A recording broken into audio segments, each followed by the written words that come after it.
Good morning, everyone. It's a great honor to welcome you all to this half-day event dedicated to imagining a civilization respectful of life. We're especially grateful to Olivier Delagarde, director of the Collège de Paris, who will speak shortly to welcome us all and to open this gathering with a reflection on peace. His perspective is all the more precious as it links institutional responsibility with a deeper personal engagement, peace as a new way to inhabit the world. His words will connect this civilizational turning point with the educational imperative to nurture new generations capable of peace not as a distant aspiration, but as a structuring force for the future.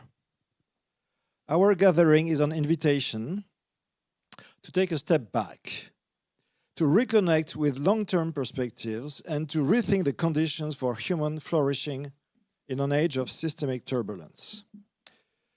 Today's main thread is drawn from Second Sapiens, the latest book by Said Delabani, who we have the privilege of welcoming in Paris today. Said is an economist, founder of the Memenomics Group, and a direct heir to Clark Graves and Don Beck, pioneers of spiral dynamics.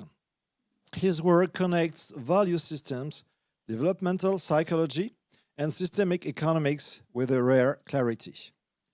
Second Sapiens is a call for a radical evolutionary leap, moving from a fragmented Promethean intelligence focused on control, growth, and performance toward an integrated Gaian intelligence, capable of aligning our systems with the conditions of life on Earth.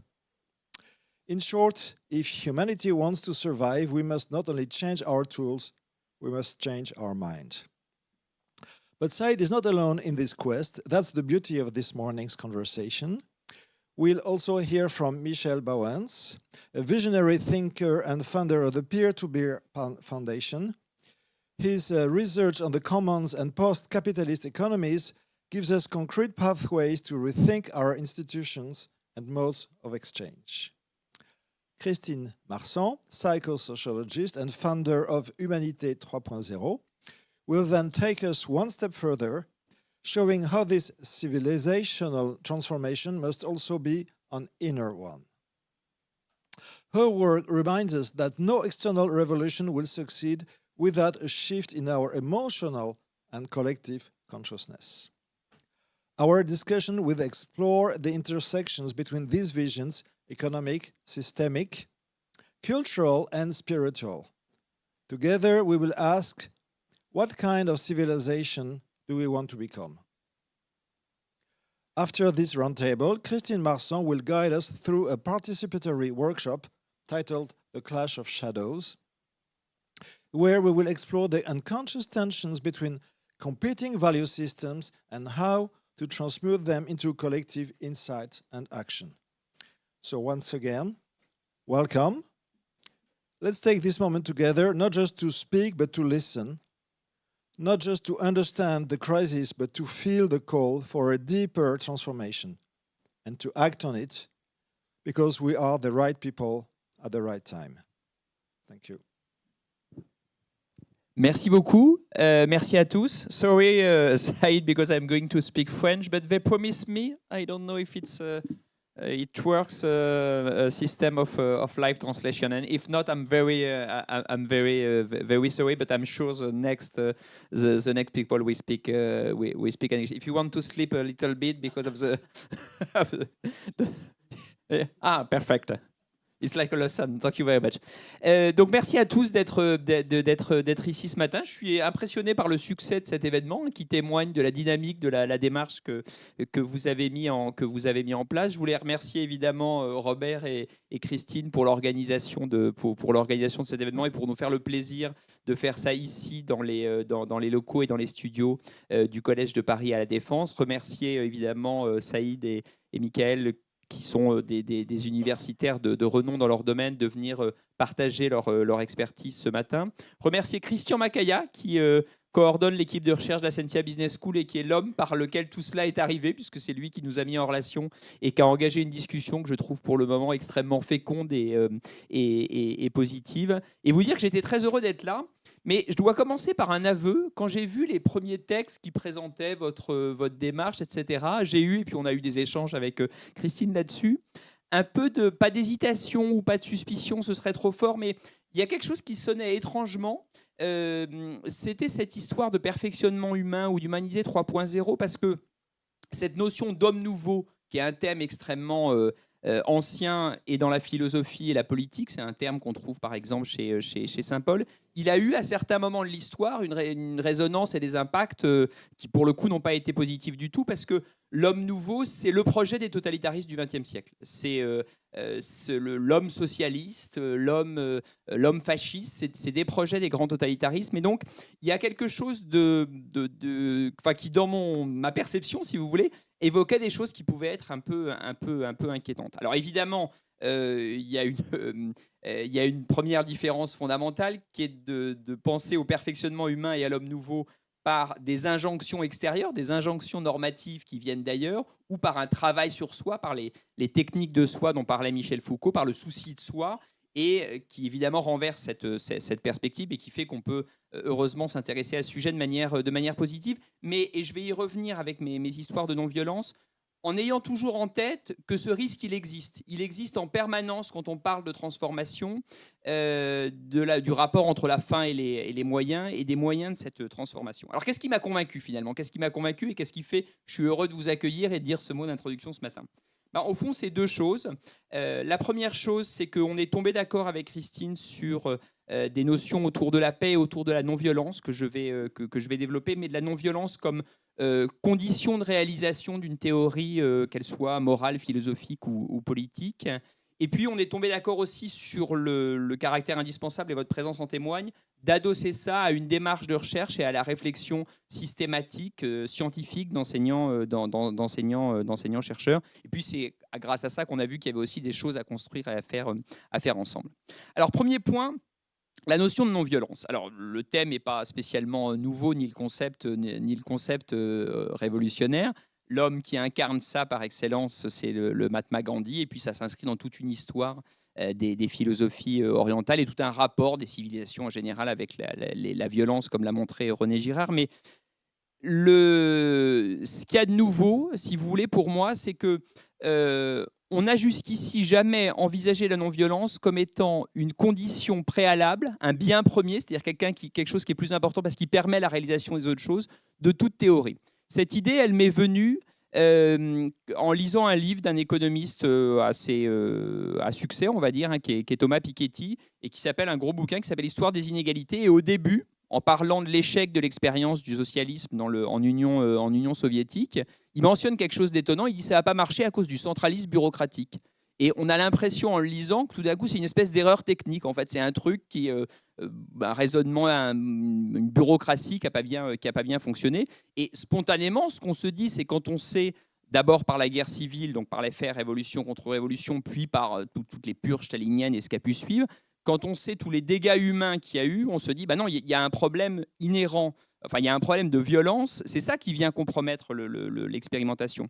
Et puis, en faisant un peu de travail sur moi-même, je me suis dit, si j'applique le même raisonnement à une tradition culturelle qui m'est, pour être franc, plus proche que le communisme et le christianisme, en fait, c'est un peu la même chose. C'est-à-dire, on a un texte en tout cas en Occident, tout le monde connaît plus ou moins, qui prône, pour faire vite, l'amour du prochain. Et puis, on voit bien que quand tout d'un coup, avec la conversion de Constantin, enfin la donation de Constantin, tous ces événements qui vont succéder et qui vont faire, comme Paul Venn l'a montré, que notre monde va devenir chrétien, une fois parvenu au pouvoir, ces idées, au lieu de rentrer dans un début de commencement de mise en œuvre de la charité, de l'amour du prochain, de choses comme ça, on voit des déchaînements de violence, des gens qui s'entretuent, des évêques qui bénissent des gens qui partent au combat. Et donc, on voit qu'on retombe instantanément dans quelque chose qui vient soutenir, adosser la violence. Et ça, on a cru à un moment que c'était des éléments de la critique de la religion, qu'on pouvait en faire le reproche aux religions, parce que je dis ça pour le christianisme, enfin il y a aujourd'hui en Birmanie ou en Thaïlande des extrémistes bouddhistes, Vous connaissez les polémiques sans fin sur la violence en islam. Enfin, il y a malheureusement peu de traditions religieuses qui ont su échapper complètement à ça, dès lors qu'elles ont été en contact avec une forme de pouvoir ou avec une volonté d'accession au pouvoir politique. Mais on aurait pu penser que c'était un problème de la religion, mais en fait pas du tout, puisque les grandes idéologies mortifères du XXe siècle, elles sont athées. C'est le cas du nazisme, c'est le cas du communisme, et ils ont fait, si on peut faire une espèce de classement macabre de ce que peut donner la violence physique, quelque chose d'encore pire que ce qui avait pu être reproché aux religions. Donc on voit bien qu'il y a un problème structurel, en quelque sorte, qui fait qu'une doctrine morale ou une doctrine religieuse, si elle n'exprime pas au départ qu'elle refuse catégoriquement la violence comme moyen d'imposer ses idées ou comme moyen de maintenir ses idées en place ou de les diffuser, eh bien, il y a quelque chose de pourri à la racine qui fait qu'elle ne pourra porter aucun fruit qu'elle attend. On ne peut pas dire finalement, est-ce que c'est une bonne chose ou pas de mettre en commun les moyens de production? Est-ce que c'est une bonne chose ou pas de prôner une éthique fondée sur l'amour du prochain? Parce qu'en réalité, ça n'a jamais été mis en œuvre puisque la violence est venue couper ça à la racine. Et pour retomber, quand j'ai eu ces réflexions-là, je me suis dit comment on peut concrètement y apporter. C'est un autre point qu'on a de commun avec votre démarche, c'est que de la réflexion, plus ou moins stratosphérique ou plus ou moins philosophique, enfin quel que soit le nom qu'on lui donne, on a envie de trouver des applications pratiques. Et nous, dans notre champ d'intervention, qui était celui d'un groupe éducatif, le Collège de Paris, c'est un groupe qui réunit des établissements d'enseignement supérieur et des organismes de formation professionnelle, on s'est dit que ce qui était important, c'est d'enseigner la non-violence, c'est-à-dire justement d'intégrer la non-violence de toutes les manières possibles dans tous les programmes de formation et d'enseignement. Et quand on discute avec ce qu'on pourrait faire, quand on discute avec Christine sur ce qu'on pourrait faire ensemble, on se dit comment on fait, puisqu'on a la chance de former 15 000 étudiants en France, 5 000 étudiants à l'étranger, 35 000 adultes, comment on peut se servir de ce champ-là pour mettre en œuvre des formations à la non-violence, des formations qui contribueraient à faire de la violence un tabou, parce que au fond, il y a une autre erreur, à mon avis, fondamentale, c'est de considérer la violence comme quelque chose qui est intrinsèque à l'être humain. Il y a une erreur anthropologique qui est de dire c'est normal que les gens soient violents parce que c'est la nature des hommes ou la nature des choses. Il y a des travaux qui sont ceux de médecins, cette fois, qui ont apporté récemment un éclairage très différent à ça. Vous avez un rapport de l'OMS, le premier doit dater des années 80, je crois, puis il est régulièrement réédité. Il y a un ouvrage de vulgarisation très bien fait, récent, du professeur Zaitoun, qui reprend les mêmes idées et qui montre qu'on peut considérer la violence comme une épidémie. Ça, c'est quelque chose de complètement nouveau. C'est-à-dire, au lieu de considérer que la violence est quelque chose qui est entre chacun de nous, on dit non, c'est une maladie, comme une épidémie, qui a d'ailleurs des conséquences. On peut compter le nombre de morts, en tout cas pour la violence physique. Et du coup, qui dit épidémie dit on peut mettre en place les moyens médicaux de lutte contre les épidémies pour lutter contre la violence. Et en particulier, on peut mettre en place des moyens de prévention. Et c'est là où la formation et l'éducation rentrent en ligne de compte, parce que par l'éducation et la formation, on peut prévenir et contribuer à faire de la violence un tabou.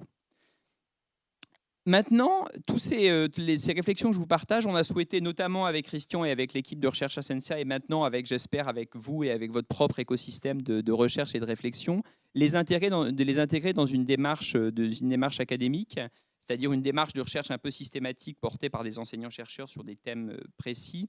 Et c'est aussi quelque chose sur lequel on s'est retrouvés et qui, je crois, va être aussi l'intérêt de vos travaux ce matin. Et je voulais vous citer du coup les trois axes de recherche qu'on s'est donnés et montrer comment, je crois, ils résonnent au programme et aux échanges que vous allez avoir aujourd'hui. Le premier, c'est une recherche qui soit... Alors nous, on est centré sur les sciences de gestion, mais ça ne veut pas dire que par transdisciplinarité, de ce qui se fait à côté ne nous intéresse pas. C'est une recherche à impact positif. Quelques exemples concrets. On a des chercheurs dans l'équipe qui sont en ressources humaines. Leur travail se fait sur les questions d'inclusion en lien avec la Fondation Mosaïque.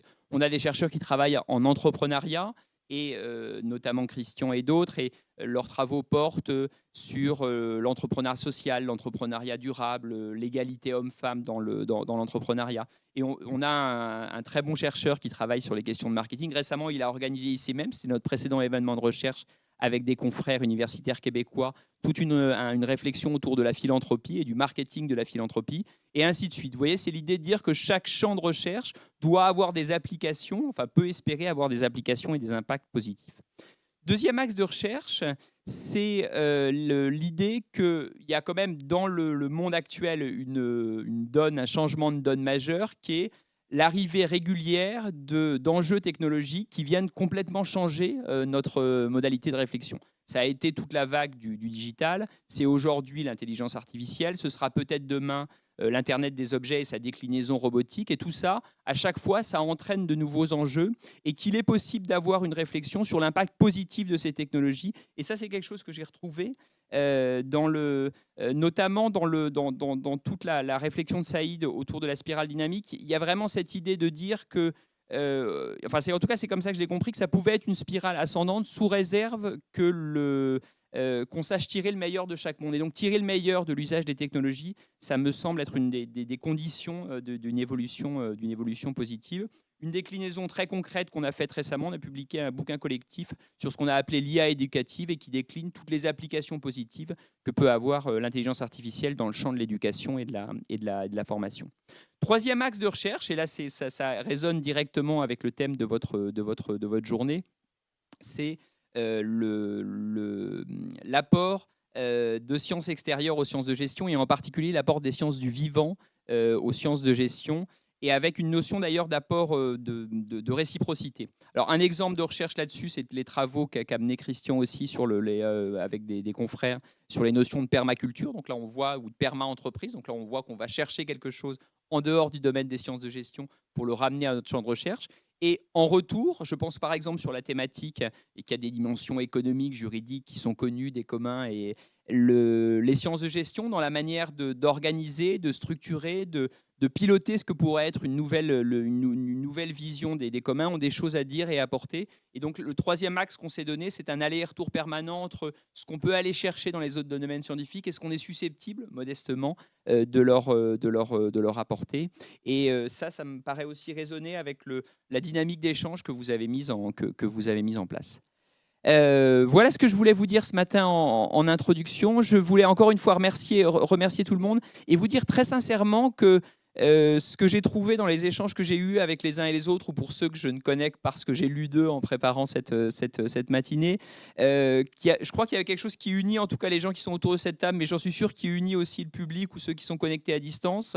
C'est le fait de dire qu'on peut apporter quelque chose de positif qui soit ni radical, au sens il y a l'ère des grandes révolutions est un peu terminée, ni avec cette histoire un peu à la mode qui a pas c'est pas un jugement de valeur, mais enfin un peu facile du colibri, c'est-à-dire l'idée que chaque petite contribution apporte quelque chose, mais il y a autre chose entre les deux, qui est l'idée qu'une réflexion systématique mise en application peut porter des fruits positifs et constructifs, et donc que ce que vous allez faire ce matin, ça va contribuer, je reprends le terme de François Julien, par décoïncidence, par fissuration de l'existant. Je suis sûr que ça va contribuer, je ne sais pas à quelle hauteur, mais je suis sûr que ça va avoir une contribution concrète à ce que vous avez, à l'intitulé que vous avez trouvé, une civilisation respectueuse du vivant. Donc merci beaucoup.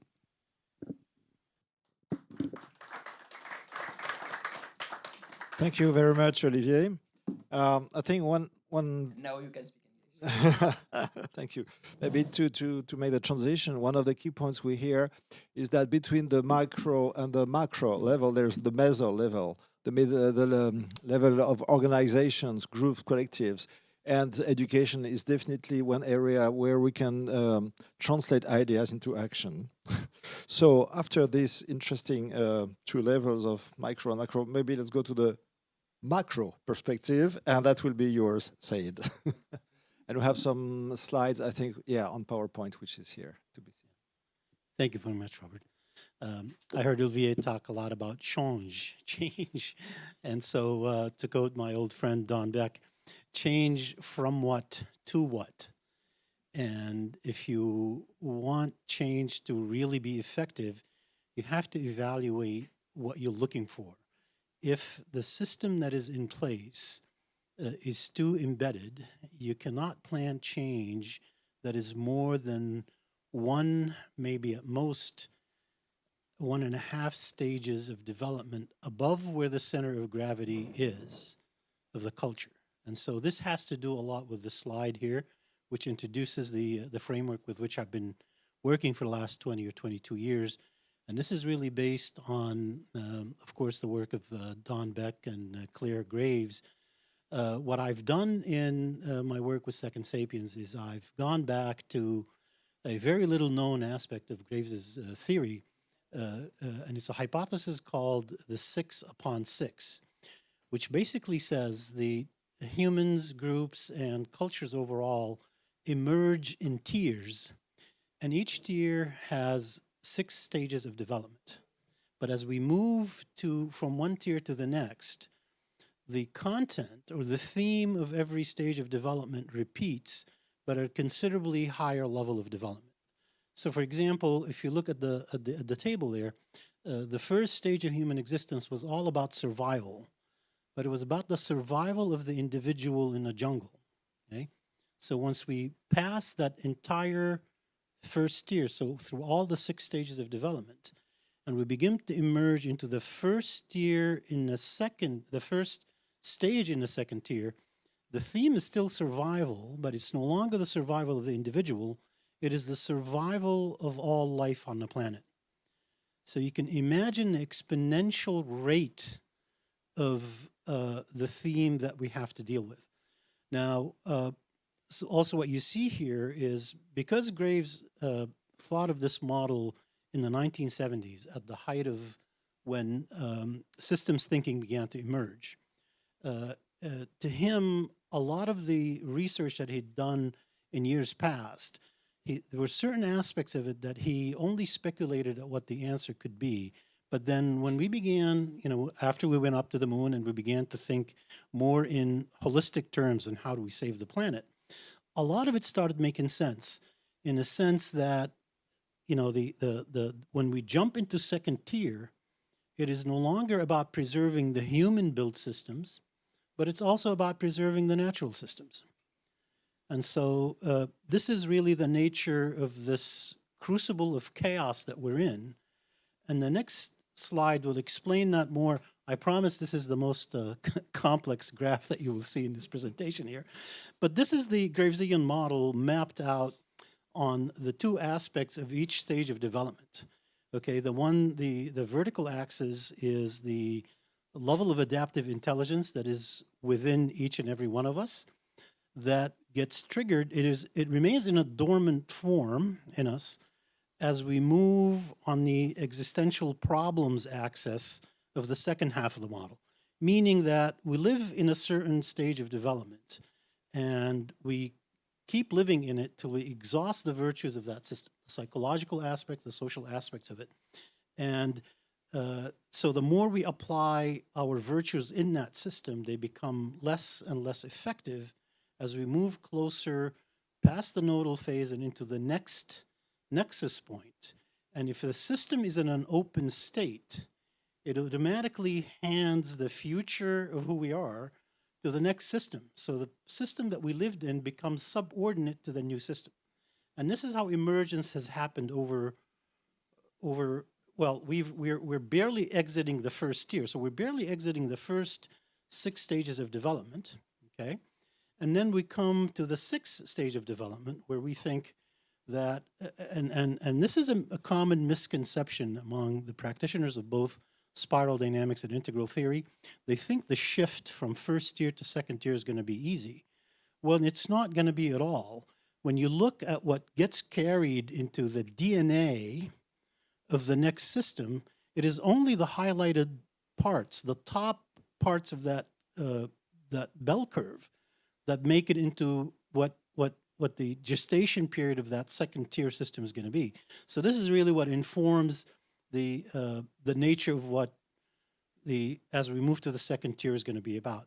But add to that the idea that living the lifestyle that we have lived in the modern system that extracts everything to the environment, we have triggered the problems of the turquoise system, the highest, the 8th known stage of development that has to deal with our ecology, with the planetary ecology. We triggered the problems of that. So what we need to happen is not only repurpose the second tier to deal with human-built systems, but also we have to address planetary systems. So the idea that downward slide is going to be just a little period of time is becoming more of a fallacy as we begin to really understand what second-tier intelligence that's driven by the Anthropocene epoch, by the new epoch that we have entered due to climate change, we have to begin to understand what I call Gaian intelligence. So the shift is not only from, the human exceptionalism paradigm that, all the answers come from, the two kilograms of flesh between our ears, but also we have to understand how Mother Nature works. So that is the science of the 8th stage of development. Most of our sciences today are driven by the 5th stage of development, the Newtonian method, the Newtonian scientific method. Now, science is born at the 5th stage of development, Sapiens 1.5, but it also evolves as we move forward. And what we need is the science of that turquoise system. So you can look at that last bar. So this is the problems of existence half of the model that says, hey, I'm Mother Nature here, I'm in collapse, you have to pay attention to it. While the leading edge of intelligence is still somewhere between levels 5 and 6. We're still trying to figure out, whether NATO is going to work, whether the global economy and the supply chain are going to work. Those are all first-tier subsistent issues that the more we engage in just addressing that, the bigger the problems on the other side of that momentous leap are going to be, okay? And I promise this is the most complex slide you're going to see. Now, if you take a look at this image here, this is a word jumble from the first section of my book. It is about all the different issues that we are facing, the rise of some new energy, the decline of other things that we have taken for granted. Many in the integral community call this the meta crises. I'm sure it has other names. I call it the great obsolescence, and that is based on Graves's life cycle model. So what we're experiencing is the coalescence of 3 macro and mega cycles that are coming together at different phases of their life cycle, and they are these 3 major things. Okay, the first one is the decline of the post-World War II world order. Basically, Graves thought that if you have a complex system, whether it's man-made or it's a natural system, it has to have a beginning, a middle, and an end. That's just the evolution of things. That's how things happen. And so the architecture that we put in place back in 1945, where we decided to end all wars against each other and live in peace and harmony with everyone in the world, we have inevitably turned the guns away from each other and directed them towards Mother Nature in trying to live in a modern lifestyle. And so you look at the architecture that was put in place back in 1945, it has become archaic because our population, the world population in the last 80 years or so has more than tripled in size. And you look at the size of the global economy and it has grown more than 15 times where it was in 1945, with far more complexity than the architecture that was put in place can handle. And so that is one of the primary reasons that we have entered this decline phase about what the post-World War order looks like. And it's being helped by the second factor on there that says the rise of the digital age. And of course, we'll get to talk about the collapse of the planetary system. But this is, I like to use this image to describe how the digital age, so this is really the unintended consequences of the digital disruption that we have been through. What you're looking at there, the code on the top comes from the well-meaning electrical engineers who created what I call the Apache server, or what they call the Apache server. They were engineers from the University of California in Berkeley. Berkeley was the place of the egalitarian values in the US. That is the green system that sees everybody as equal, that everybody has the right to access information, resources, or knowledge equally. And so as a condition for them to create the first navigation protocols of the internet is that whatever they're offering the world has to be accessible to everybody. Whoever had an internet connection has access to information, knowledge, and resources in the ultimate purpose of having everybody being treated equal under the system. Well, it worked with what's called Web 1.0. And the way that works, and this is really where we really need to pay more attention. I don't think there are too many people around the world who understand the disruptive nature of what digital world has done. So the way it works, it first quantifies something. So let's say The first to be quantified in the late 1990s, early 2000s was the music industry and the publishing industry. So you quantify it. If it's quantifiable, it's digitizable. If it's digitizable, it's disruptible. And so that's where the change from things that have existed in physical form that we have known for the last 6,000 or 8,000 years become disrupted and digitized and democratized. So in a sense, what happens when you give equal access to all the stages of development on the spiral, give them equal access to the internet? Of course, the exploitive values are going to rise to the top. So if you recall, the third stage is very opportunistic and wants to dominate. And that's what is happening now. The third stage of development that, right makes right, everybody's going to have to listen to me. I am the Donald Trump of the world. I'm the Putin of the world. Those kind of values rise to the top because of the platform that we've given them that allowed the alternative forms of knowledge and information to be distributed and become actual systems that people say, hey, I can listen to that. That's more congruent with my values. Why do I have to go back to the old silos that made knowledge so exclusive? And so when people ask you what is going on with democracies around the world, why liberal democracies are shifting to autocratic or dictatorship rules, it is the very idea that at the core of it, the pull is from that third system that says, we have the right to be heard, and they want to dominate. And so when you build knowledge infrastructures like that, then the fifth stage of development, the opportunist business mind, of course, wants to take advantage of it. So what you see happening with Web 2.0 is that in addition to democratization, the red system, the third level system, weaponizes knowledge, okay? And then comes in the fifth level system, which is all about making money, and then it monetizes that, okay? So this is the dynamic that is locked us into the dynamic that we have now. And then lastly, you get the Web 3.0, which is all about AI and how AI, became so prominent.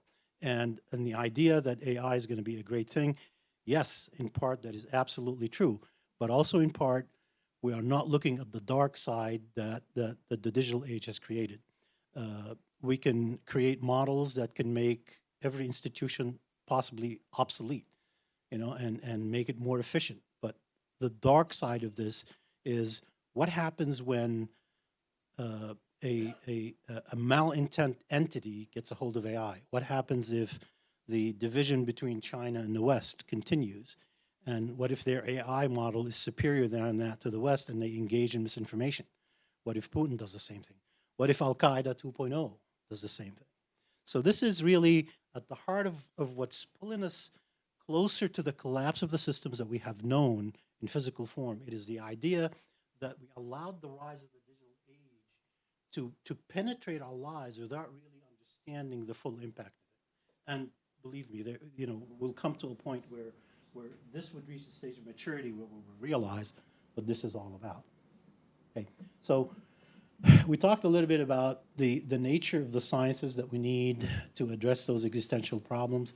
This is really geared more towards what I call the anthropogenic sciences, the idea that the sciences of the 8th level system that we need to know, which is a considerably higher level of complexity than the Newtonian reductive sciences that we use to solve 80 or 90% of our problems today.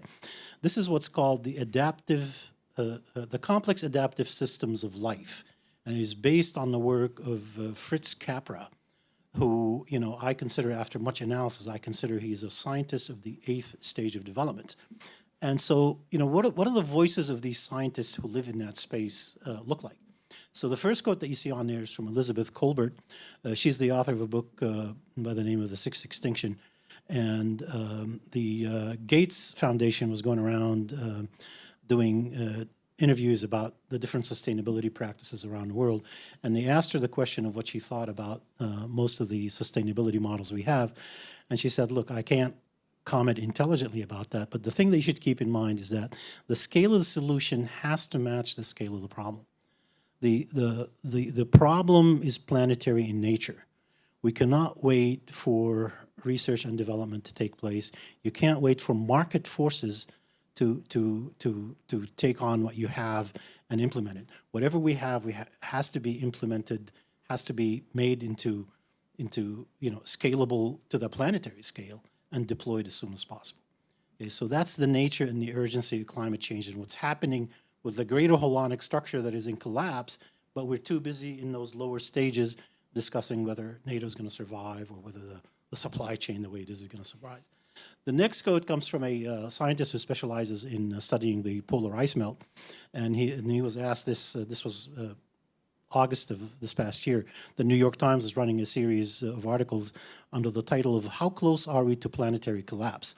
And so they asked this Professor David Holland what he thought of what's happening with the ice melt. He says, well, 4 years ago we thought polar ice melt was happening at twice the historic rate.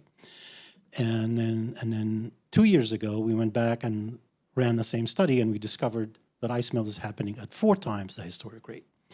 And so his response to the reporter was that we are at day 0 of understanding that anthropogenic sciences.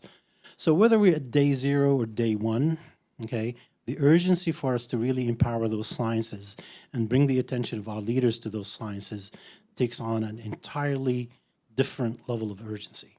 Okay? The last quote that you see on there comes from Johan Rockström. He is the founder of the Potsdam Institute for Climate Impact. And I got this from a TED talk he gave a few months ago. It says, linear change is no longer an option, meaning you really cannot use the Newtonian method for research anymore. You cannot take your time, study the sample, make a hypothesis, vet it in a lab, and go out and have it peer-reviewed and then published, because by the time that happens, the dynamics have completely changed. So what we're looking at is the idea that exponential change is the way of the future. And then until we develop models that can study the direction of that exponential change, we're really failing to address the existential issues that we're facing. And so, again, more of what those anthropogenic sciences or people who are realizing that 8th stage of development are telling us. I'm sure many of you have seen those 2 graphics up there. This comes from the Anthropocene Review.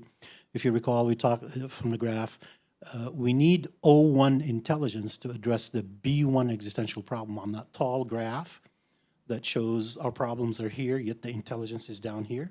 So the O1 intelligence needs to rise in the anthropogenic sciences in order for us to begin to address these problems. You see on the left there, at the time when these graphics became to take an exponential direction upward. They call it a hockey stick direction.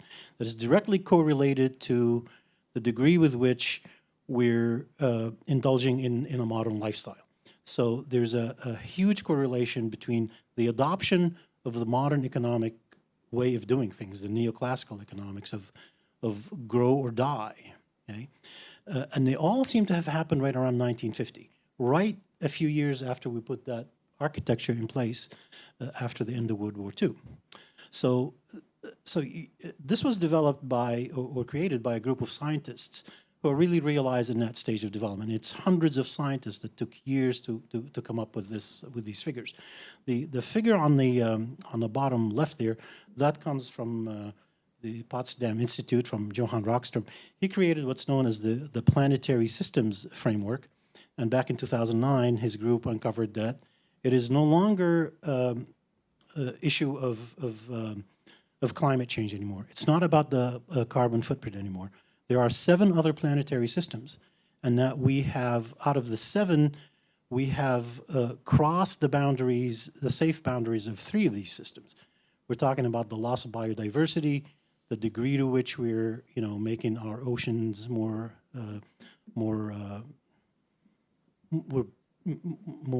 salinity. Is that the word? More salty. The degree to which we continue to poison our freshwater supplies and make it disappear. All these things make the total of that planetary system. And then they repeated the same research in 2015, and they had uncovered that not only those 3 systems have gotten worse, but there's another system that reached that, past those tipping points. And then the last available research is from 2023, and the scientists uncovered 2 more additional planetary systems that they added to the model, and that we have crossed as many as 6 of these systems. So when you're talking about a system that size, now we're not talking about macro issues anymore. We're talking about mega systems that really contain all life. When you're talking about systems like that in collapse, what happens when one of those planetary systems reaches a tipping point? The predictability of its behavior becomes exponentially more impossible. And what happens when you have more than one system that is in collapse? The effects start cascading on each other, making it even more difficult for us to predict what's going to happen with climate change. Okay?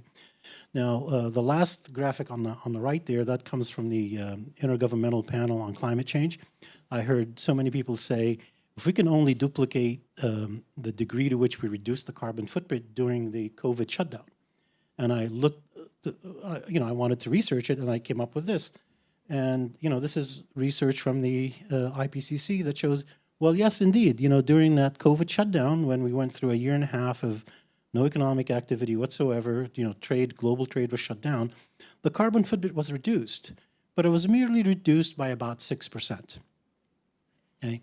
So the typical Newtonian scientist would look at that dark gray graph that zigzags and say, there you go, that's how we do it. But really, the science of the Anthropocene looks at it more in the long term, more in epochal time. So we really need to follow the trajectory of that blue line and see how it continued to grow exponentially. Okay?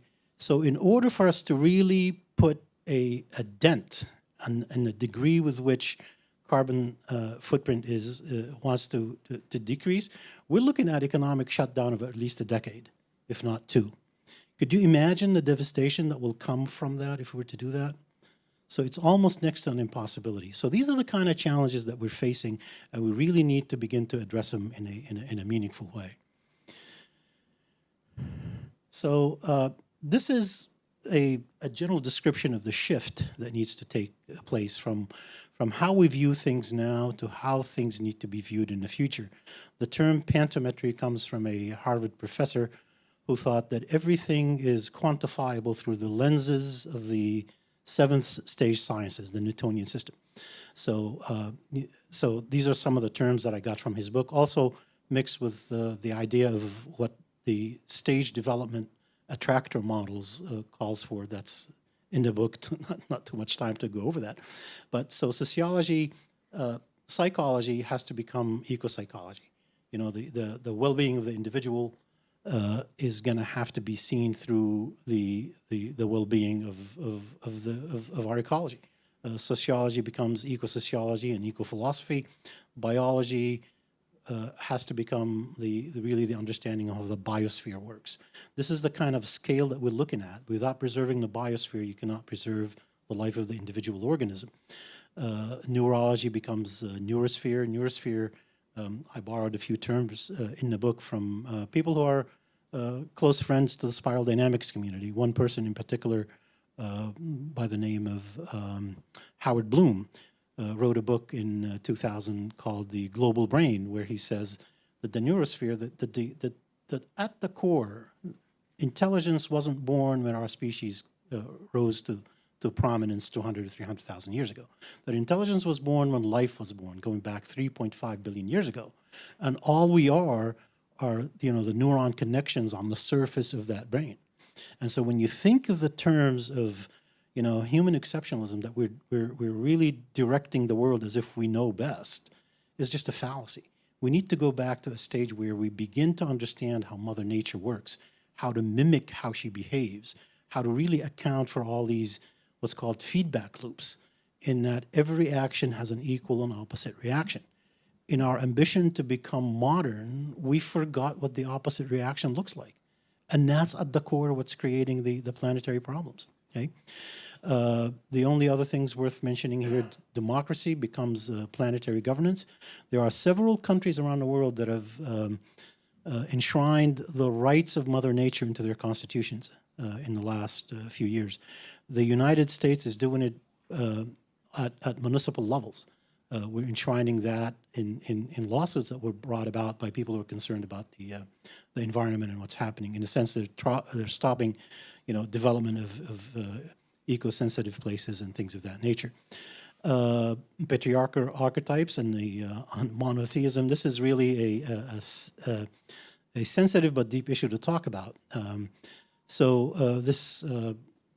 William Catton, who is a social researcher that I got some ideas from, considers the idea that when we made ourselves the apex of the evolutionary ladder, basically when Adam rose to define, who we are through the Abrahamic religions, we tipped the balance away from Mother Nature.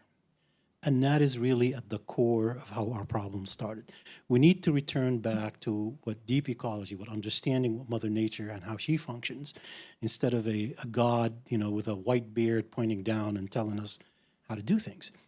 The other thing to mention on here is really how to redefine the largest measure of economics from GDP, gross domestic product, to what I call Gaian economic protocols, and we only have a few minutes left, so we'll take a look at that. These are the questions that we really need to start asking ourselves.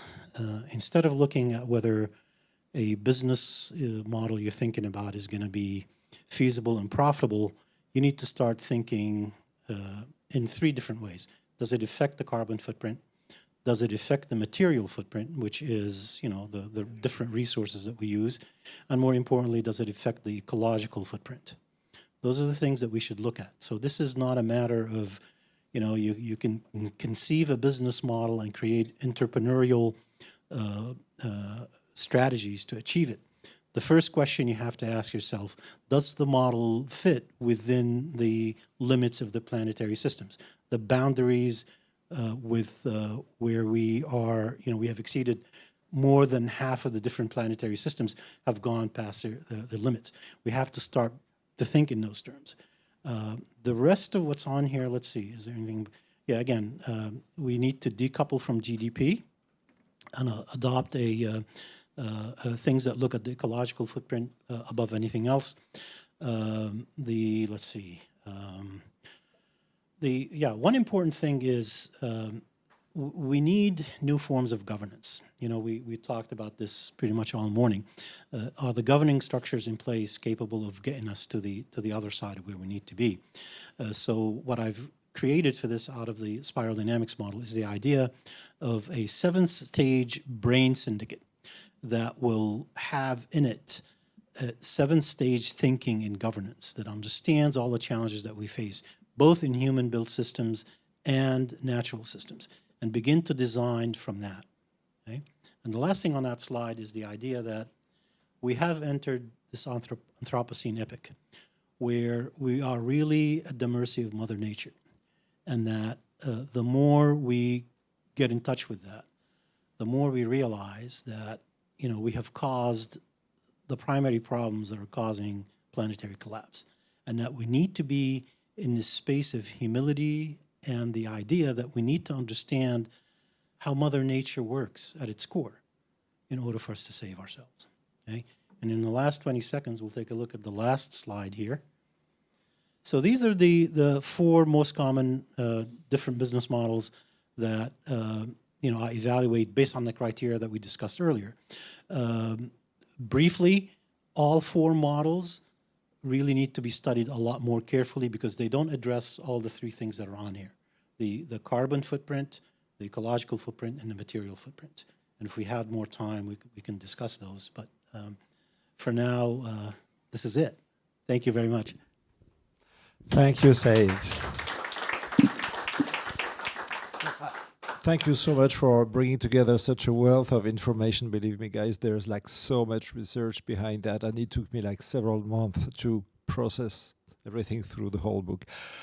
Juste en français, petite information, les diapositives seront disponibles, donc pas de souci par rapport à ça. Bon, il y en a qui préfèrent faire des photos d'écran, mais vous les aurez en bonne définition, bien correctes, qui seront mises à la disposition des participants. Wow, lots of things. It's a lot of information to process, and of course I could try to summarize it with only just one word: exponential. Life conditions, adaptive responses. So there's an exponential change in life conditions, and we need to find answers which are at the level of what is happening in us and around us. So Uh, Take it one piece of information at a time, guys. We have economics, we have philosophy, we have systems thinking, evolution. And the beauty of this is the fact that it's all together, and especially brought from somebody who sort of digested for us all the economic angles, which is sometimes lacking when people look at evolutionary or system thinking. Here it's like really integrated. And so this will make the transition to continue this exploration. We will turn to Michel Bowens. So Michel is a leading voice in the global commons movement. He's the founder of the Peer-to-Peer Foundation, and he has developed alternative models to capitalism based on cooperation, mutualization, distributed intelligence. His perspective invites us to see civilizational change not as a rupture or collapse, but as a reconfiguration of our social and cognitive foundations. Michel, you have the floor. Thank you, Robert. And thank you, Said. Really interesting. So in a way, what I'm trying to do is kind of apply this developmental scheme to one particular institution that is not very well known in the current time, the Commons, and which I think is the crucial institution that we need to restart in order to actually achieve those goals. So I'll make the case for that approach. So first I should define what I'm talking about. So what are the Commons? Mostly following the work of Elinor Ostrom, who got the Nobel Prize for Economics in 2019, I think, for her lifelong work in studying real-life commons in the past. There's like 3 criteria to define a commons. The first one would be it's a resource. It's a shared resource. And I think that's very important because people have tendency now to, you know, everything that's different from neoliberalism is the common without an S, right? And it becomes very metaphysical. I think it's very important to make it concrete. The commons is a mode of governance to deal with shared resources. I think that's very important. They can be immaterial.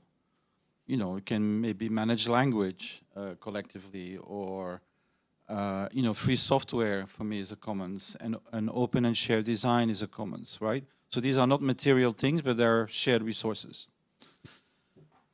The second part of the definition is that it's created, maintained, supported by a community. And here we have a little shift. Originally, the thought was, at the time of Ostrom, that the commons were a solution for a particular kind of resource. Non-rival, non-excludable. I'm not going to go in details, but it comes from neoclassical economics. And I think now the consensus, at least in the world I live in, is no, actually it's a choice. The commons is a choice. You can have private, public, and commons, right? Res publica and res communes already existed in Roman times. So it's a choice. We can have cars in common. We can have housing as a commons. So for example, I did a study in the city of Ghent for the mayor in 2017. So they have community land trusts, a commons of land. They have a housing cooperatives, a commons of the houses and the bricks, and they have co-housing arrangements, a commons of the services for housing, right? So that's the commons housing, but we also have private housing and public housing. And so you can apply this to different domains and recognize that it's a choice. For example, why would you do car sharing, just as an example? Because if you share a car, you can replace 9 to 13 private cars without losing any functionality. And so if we talk about degrowth and lightening the thermodynamic load, mutualization, the commons, is going to be one of the key strategies to obtain it. So I would advocate a systematic mutualization of provisioning systems in rural, urban, and at every level. But we'll come back to this. The third aspect of the commons is basically the capacity for self-governance. And that really what distinguishes from private governance. So I have dominion over a resource. I do with it what I want, as I'm the proprietor, private property.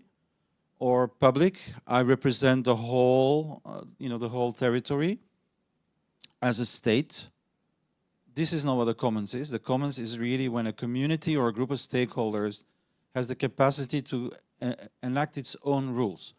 Doesn't mean, completely alone without taking into account the state or the market, but it has that capacity to create self-management, self-governance. This is very, very important. So those are the three elements. And so it's important because people say nature is a commons. No, nature is not a commons. To have a commons, you need a human community that governs a resource, eventually in collaboration, in synergy with other living beings. That's possible. But it has to be like a conscious decision to manage, to self-manage an ecosystem or a resource. And so here's a point I want to make that is related to our subject. So I think the commons adapt to developmental stages. So I'll take like the collective idea. So it's important to know the commons is the primary mode of human organization. Like historically, tribal groups, they have commoning and they have gifting. It's slightly different. So gifting is really, I give you something and you feel you have to give me something back to restore the equality between us. And commoning is whenever you exchange with the whole. So when the Amish, for example, mobilize their whole community to build a house for a new couple, that couple doesn't own anything back to any particular person. What it has to do is also collaborate with a new house for the next couple. So it's an exchange with the whole. It's give a brick, get a house, right? So if you're a Linux developer, for example, in the Linux Commons, you write a piece of code and you profit from the whole ecosystem. And you contribute your own piece to it. So that's a very important logic. So obviously hunter-gathering commons are going to be quite different from industrial commons or cognitive commons, right? This is an important point. So this gives you kind of a linear idea of the evolution of the commons. So first of all, commons were physical. In the early stages of human history, how do you manage a forest? How do you manage common pasture? How do you manage a river basin, right? These were what the commons were concerned with. This is important. When we move to the industrial system, the capitalistic industrial system, this is the first system in history which opposes the commons. Empires recognize commons. Not enough, but they do recognize them. So for example, if you would be a medieval peasant in Europe, in France, you would have your own plot of land for your family. You'd have to work on the land of the Lord who defends you, right? And you had common pasture in which you collectively managed as a village the access rights and the usage rights. And actually the third most important ritual in the medieval times was called a Rogentide procession, in which the parishioners would walk around their village and reconfirm their commons every year. Just to tell you how essential it was to identity of people in those times, right?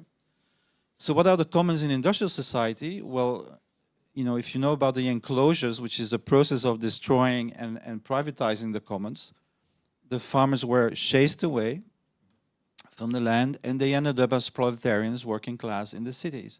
And what did they do? They created social commons. They mutualized their life risks. If we have a welfare state, it's because the working class developed these as prototypes in the first place. So that's very important. So the commons evolved to the industrial nation state level of complexity. And then what happened recently with the cognitive stage, with the invention of the digital, is that the commons became knowledge commons, global knowledge commons. And that's the stage where we are, but I think we go further, and this is very important. And so that's why I will introduce the notion of cosmolocalism. I don't know if Said will agree with me, but the way I see the spiral is the first tier, has a certain logic, and then the second tier, right?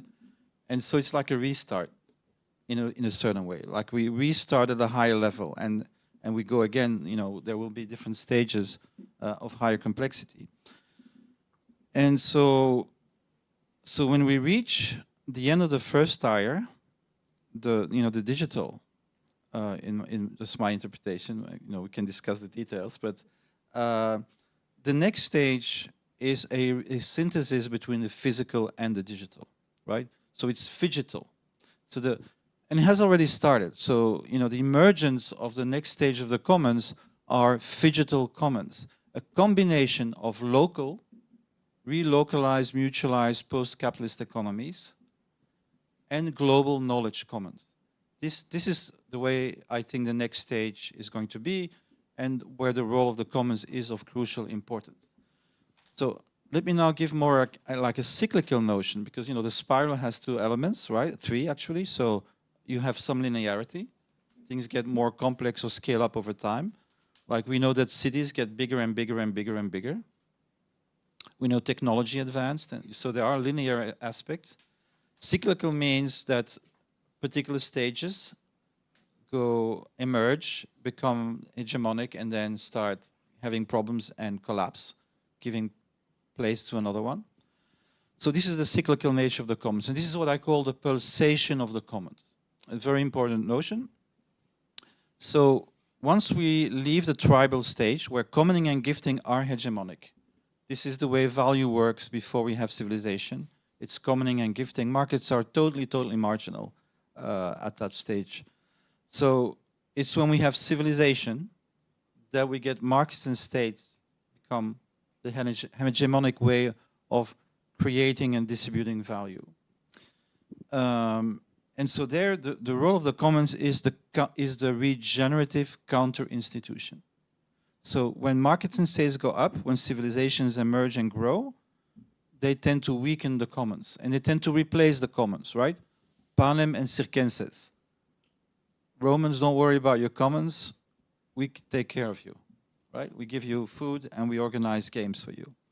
So that's a paradoxical effect of the welfare state, is yes, we generalize social benefits, but we also atomize people, and we weaken the local commons and the solidarity mechanisms that existed in earlier stages, like what you would call the blue stage, right? So the pulsation of commons is this idea that the commons ebb and flow in the contrary fashion to the ebb and flow of civilization. When civilization works well, the commons are weaker. When civilizations go down, the commons come again, because it's how local people survive in solidarity by maintaining and protecting their own local resources. And so this is also very important. What happens in dark ages? Dark ages is when there's no more literacy, IQ goes down, the roads are abandoned, the city is empty. I was just reading yesterday that Rome, had 1 million inhabitants, and 3 centuries later, 15,000. When it went back to 15,000 people. So when that happens, what do you see emerging? You see emerging commons-based institutions which become hegemonic, the monasteries. Mutualized, collectively owned institutions without a ruling class that creams off the surplus, that reinvests everything in its own reproduction, and that heals the land. There are actually books about this. One is called Recurring Dark Ages. And you can measure the pollen point and biodiversity, and you can see that the dark age is very good for nature. It's a healing period. And who does the healing? The commons institutions, basically the monastic institutions. Okay, so that's the cyclical element. And so the spiral for me is, when you have bifurcation, you change from one cycle to another.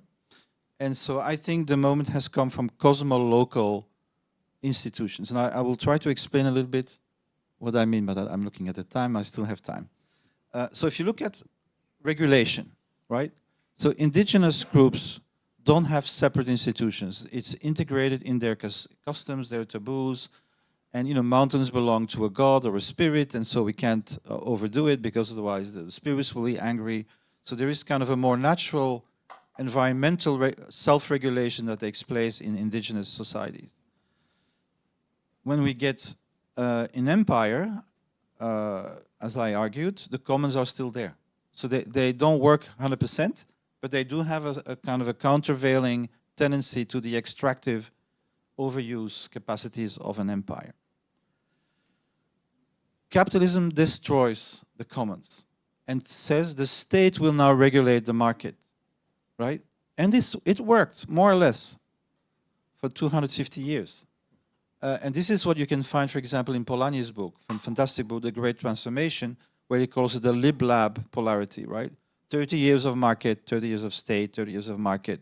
Like the different forces always try to balance when one of the two systems goes into overdrive.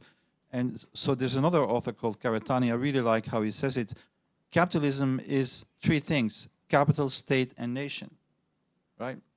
When either of those polarities exaggerates, then the nation revolts and reestablishes the other polarity. The national community does that. But what happened in the 80s is very important. The economy became transnational. So I have a little story to tell, because we have a Chilean friend here. I'll tell the story very quickly, because something crucial happened. Two things. I believe Russia collapsed because it did not adapt to cybernetics. So they actually invented the internet before the Americans. There's a brilliant book about it called Red Plenty. And when they saw it would undermine the central planning, and they abandoned it. They killed it. And this is why Russia collapsed, because it was actually very good at industrial development.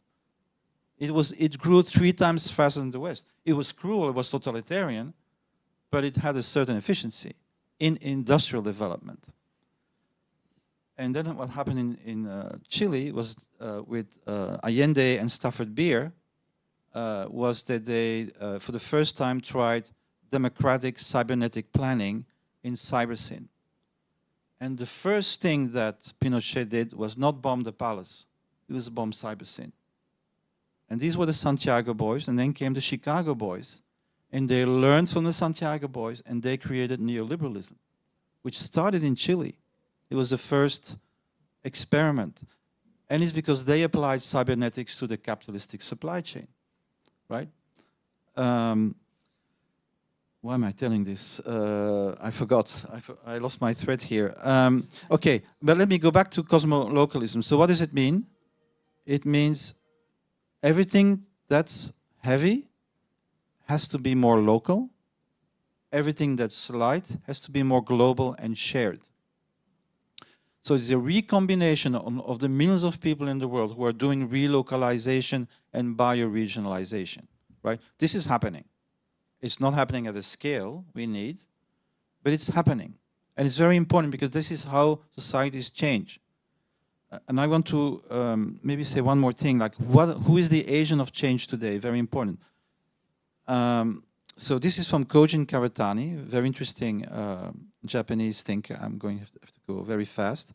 So he says mode A is gifting and commoning. We are wired for mode A.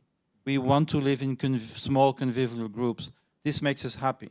Civilization takes us away from that. Mode B, the state, and mode C, the market. But humanity always wants to go back to mode A at a higher level of complexity. And first we did that through world religions, right? World religions try to ethicize agricultural extraction. Then when we move to industrial, mass political movements, ideological movements like Marxism, socialism, anarchism, liberalism, wanted to create their utopias by capturing the state and reforming the system. We have left this age as well. We left the religious stage in 1789, and we left, I think, the political stage probably in 2008. We are now in the age of constructive networks, constructive cosmo-local networks that combine regeneration of the earth bioregionally, so that means we are in horizontal solidarity with each other as we heal our lands, but we are united cosmolocally all the people doing the same thing are collaborating and learning from each other at a global level. And this is where Web3 comes in. I don't have time to say everything, but just very quickly. So we have invented the first socially sovereign scalable currency. I consider Bitcoin, with all its problems and extractiveness, as a arbitrage of failing nation states. People who already know the collapse is coming and they're investing in the survival after the nation state. It created the blockchain, a universal ledger. We now have a universal accounting system which we never had before, right? There are fantastic projects like the Planetary Ledger of the Region Foundation, which has 36 metrics that your industrial activities, you know what you're doing to the environment. And you can combine it directly, link it to funding mechanisms that reward regeneration. There's an amazing number of things that are being innovated, and the key of success, and I'll end with this, is how do we combine this drive to relocalization, which is happening, and these, exit-oriented rich people and coders who are creating a global system of coordination for work and labor. They have to connect with productive capacity on the ground. And I think this is the next stage. Thank you, Michel. And I'm very grateful for all of our speakers to be so disciplined with regards to time. Now, I'd just like to turn to the audience. Are you still with us? It is very dense, right? It's a lot of information. And I think it's just fair to think that we're going to take some time to digest all of that, to connect the dots, and to try to play a little bit with all those new concepts, cosmo-localism. We heard constructive cosmo-local networks, and we hear also about the healing power that's also coming with that. And I think it's really interesting to hear about this pulsation of the commons. And I was reading somewhere a quote from somebody who said, if you see darkness around yourself, that's perhaps because you are the one bringing the light. So I think we need to hear that kind of sentences right now. Yeah, great transformations going on and deep shifts. So, well, civilizational transformation does not happen only through institutions and infrastructures. So we heard about the macro picture and also what happens at the level of the commons, or I should say the meso level in the middle. But what happens inside us? And maybe this is where some of the power and some of the blocks can be present. So yes, we need a shift within us, a shift in how we relate, how we feel, how we make sense of the world, so the internal picture. And Christine Marsan brings this dimension into focus. As a psychologist and founder of Humanité 3.0, she has been working for years on how to support deep collective transitions. Her approach reminds us that external change cannot succeed without an inner awareness, inner shift, and emotional integration. Okay. Interestingly, this brings us back to where Olivier de Lagarde started this morning, and also we're going back to those points. So Christine will now guide us through that deeper layer of transformation. Christine. Thank you. And thank you to make the connection with Olivier as well, because my point with Humanité 3.0 is that we cannot change facing all the stakes we have if we don't change ourselves individually and collectively. And it applies to put peace on first place. But in order to put peace on first place, it requires that we are developing inner peace really as behavior and not only on concepts. So I try to deal with concepts and practical issues. And what I wanted to do is to say, why not using a model? For example, spiral dynamics is quite relevant to understand what happens in terms of evolutions of humankind. I'm not that good in economics and politics, but I'm better in human science, and say, well, what can we do all together? I will be comfortable if the slides could go on. I don't know if if I can be heard. But anyway, I make Can we some. have the slides moving? Or can we do this? Otherwise I can manage myself. Okay, if I've got the good, the good one. Thank you. Okay, so first of all, what I try to express with this Humanity 3.0, that we cannot face and cope with complexity of our challenges if we do not change radically. So I had some discussion with people who said, well, turquoise is dream, is utopistic, and so on. And linked with what you said, Said, Gaia is shaking us and say, no, it's not utopic, you really need to go there. So how do we go there? Okay, so what I try to do is to say that we need to adapt. And what Olivier means by totalitarianism is very interesting. How can we address this question of inner change that requires to be done individually and collectively without global governance that finally decide that it's a part of the program of education, that we need to learn math, languages, ecological issues, but as well inner changes. We really need that. And how can we do these without getting back to totalitarianism, which is imposing on people? So for me, it's quite an issue, and I try to address in many different previous essays, because we try to respect freedom in terms of I decided myself to change or not, okay, which is my own freedom. But otherwise, if my freedom in the stage of orange is facing the destruction of life, that's a key issue. So I have to change if I don't want to destroy my environment. So it will be part of education and how to make it soft.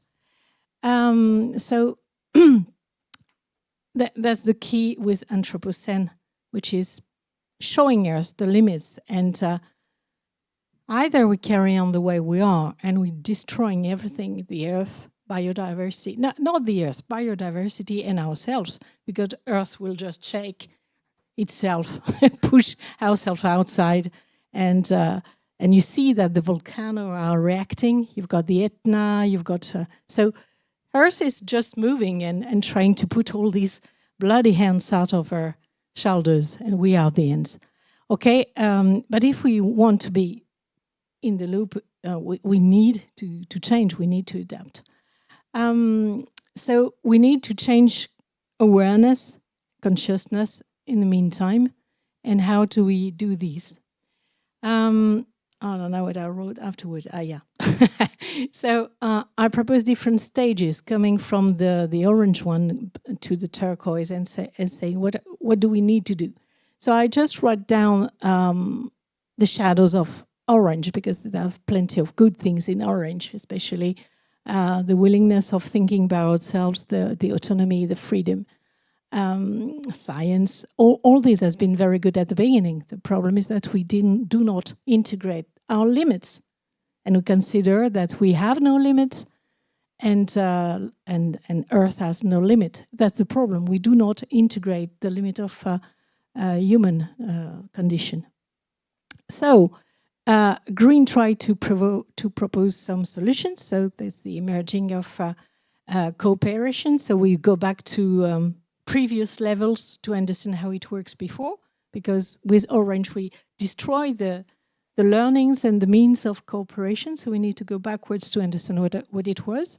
And it's the level of Violet with tribes and clans and native people who are still in cooperation attitude.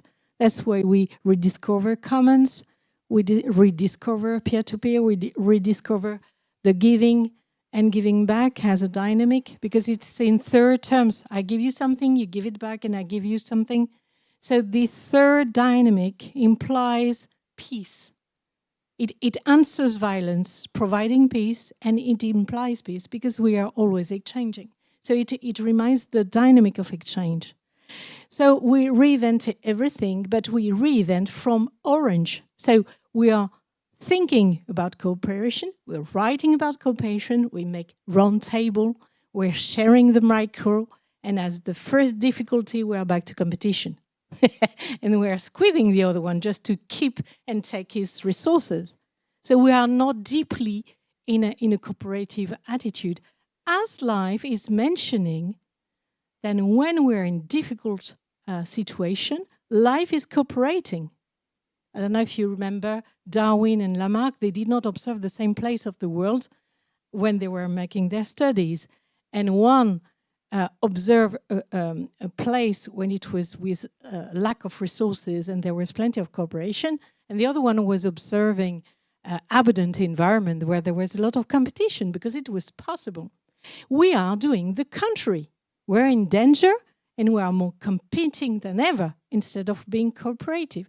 That's why the commons and the way on how to contribute and sharing resources is so important. So Green is developing that, refining where it was, refining roots, reinventing spirituality as well, trying to separate religion from spirituality. That goes to New Age because it's making sometimes some syncretism. But the fact is that it's refining bricks of what could be spiritual and then reconnect to living process and to transcendental issues.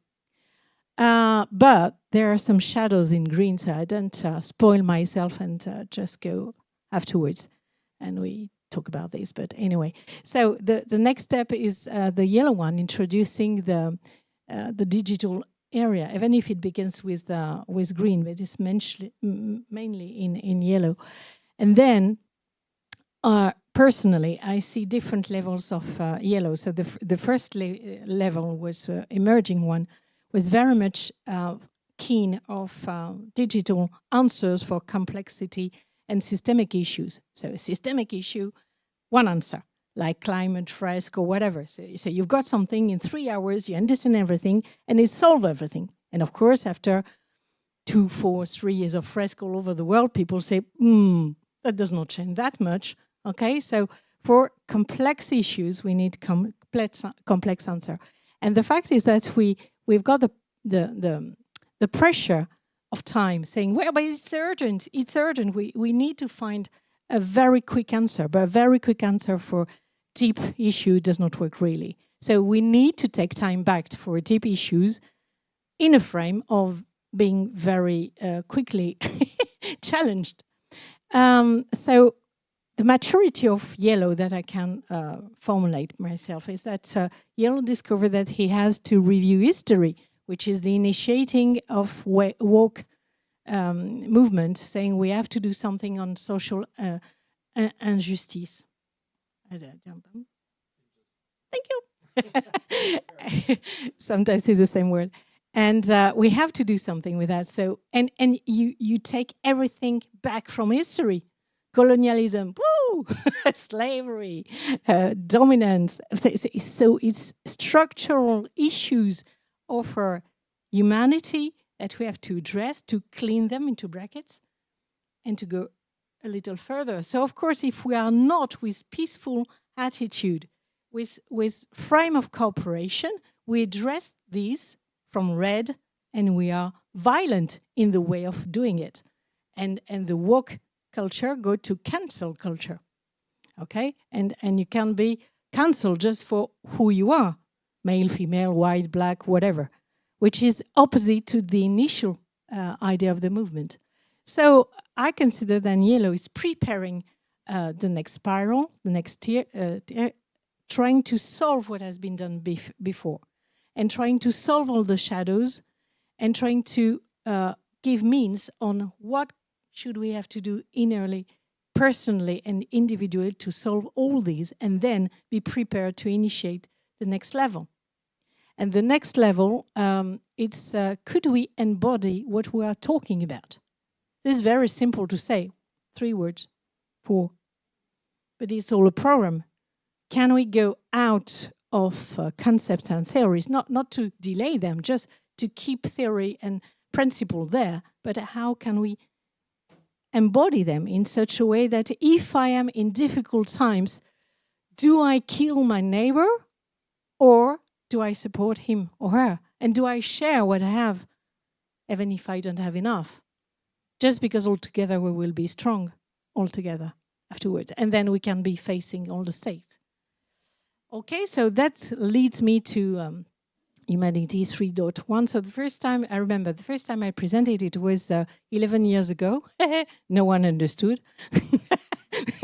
So, I think I had 7 slides, and I had some nice friends saying, well, it's nice, but no way understood, okay? This it demonstrates that I can understand the challenges and the necessity to be in turquoise or in yellow or in green or in orange. But do I behave in such a way that I can make it happen? That's the reason of these bubbles. So I can think it, but do I do something which will really change? And that's why I think the work on the shadows is so important, but made properly in such a way that we can respect the others. Because if I don't want to clean my own shadows and I just consider you with your shadows, it will be so violent, okay? And we are in this moment, or there's good intention, but we are not that good to realize it. So I consider some answers. So each time I review it, I add a new level. So first time there was only one, which was the human lab program, and you can see there are 5 levels now. So the first one, and I will be very happy if we can go further with Michel, and why not with Said and Robert, to write down an essay to have an overview, understanding what happens nowadays, and combining the different theories and why they are all together at that time to explain what happens. Quantic physics, Jung, which is backwards of interest, etc., and cosmolocalism, and all that together give a global picture to understand. Okay, understand is good, and then, so second is to build a more academic program with the key issue to get to be able to manage the civilization changes. Okay, so you've got plenty of things on ecological issues, but there's not that much for human beings. So the third one, when you've got your bricks of courses, okay, you're still in the mind. So the course Human Lab program is how could we change from A level to B? How could we really change our cognitive, emotional, and social behavior? Is it possible? Of course, I say, yeah, of course it's possible. And it's possible for a brand of people and for everyone, absolutely. So it's something which it's on the way. We've realized some bricks of it. It's on the way. And I thank Olivier and Christian Macaya to believe in it and said, well, let's go together. And there are some other partners say, okay, let's go together. And what pleased me is that instead of making this program by myself, which is bloody possible, I can make it, no problem. But I'm so happy that they say, hey, we want to be part of it. We want to have our breaks in it. Say, yes, let's make it all together. So it will be very much initiating from the right beginning that it's a cooperative work. Then there is the, H3.lab, because I manage with Humanity.3 to manage new word. I think it's very important to create the conditions for yellow. Means, what are we talking about? It's finished for me. What are we talking about, the criteria? How can we observe them? How can we test them? And how can make some scale up of it? So it could be the path, the means, the stairs from the previous spiral to the next one. Okay, so it requires to be objective in terms of we know what we need. And the last one, the last courses is about shadows, because it's very difficult to impose to people and to collective to work on shadows. I probably have finished. I just check what is next. Now it's just detailing what I said. So I'm very proud of my resume design. So that's typically a collaboration with intelligence, artificial intelligence and ourselves, because I have the design, because my graphist was not available. It takes me 5 minutes with the colors of the logo. So I find it funny to realize them. So that's about yellow conditions. It's all detail of what I said already. So I might be finished yet. Thank you. Okay.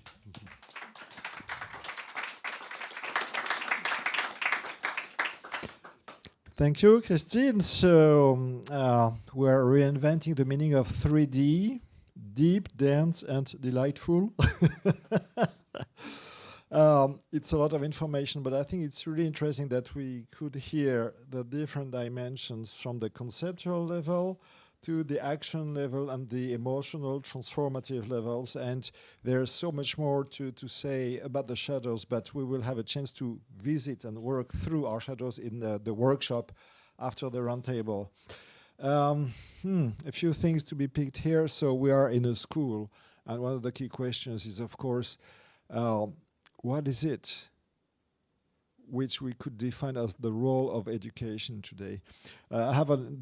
Listening to the three of you brings me a very interesting memory when I was working with a university in the Philippines, and they were working, on their mission, vision, value, etc. And they came out with this idea, which is transforming lives through education.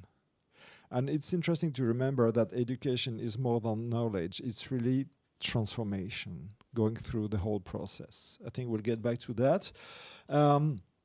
Well, while you prepare for your questions, and I give you a few moments for that, maybe I'd like to make a sort of little summary, which is also like a sort of transition. I will invite each of us to think or to wonder, what does it mean for us today in this concrete architecture of the CNIT to reconcile ourselves with the creative spirit of nature, Gaia? Poetry, perhaps, can help us imagine new ways of relating to the world. As we speak of transformation and of the emergence of a new civilization, we must also acknowledge the unease it can awaken, the fear of letting go, the grief of what is being left behind. Interestingly, one of the most interesting insights for me when reading Second Sapiens, which is a thick book, was a sort of new understanding of the yellow stage, which is the stage when we revisit all the previous stages, but it's also a stage of healing. And actually, this word of healing is perhaps one common word that links together the four interventions from Olivier de Lagarde, from Saying, from Michel and Christine, healing in different ways. We have the planetary systems, we have the cosmo-local systems, and we have the human systems. And all of them maybe can be, how can I say, summoned to go through this healing process. So yes, life conditions are totally scary, and we're looking into darkness. We are literally looking at that in front of us. And at the same time, maybe this is where the light comes in. So we can really look at this. And I will, in that spirit, I would like to close with a few lines from Shakespeare's The Tempest, my favorite. Full fathom 5, thy father lies. Of his bones are coral made. Those are pearls that were his eyes. Nothing of him that doth fade, but doth suffer a sea change into something rich and strange. En français, ton père au fond de la mer gît, et de ses eaux naît du corail. Voici des perles qui furent ses yeux. Rien de ce qu'il fut ne disparaît, mais se transforme en un trésor étrange. May this morning's dialogue be the beginning of our own sea change. Thank you.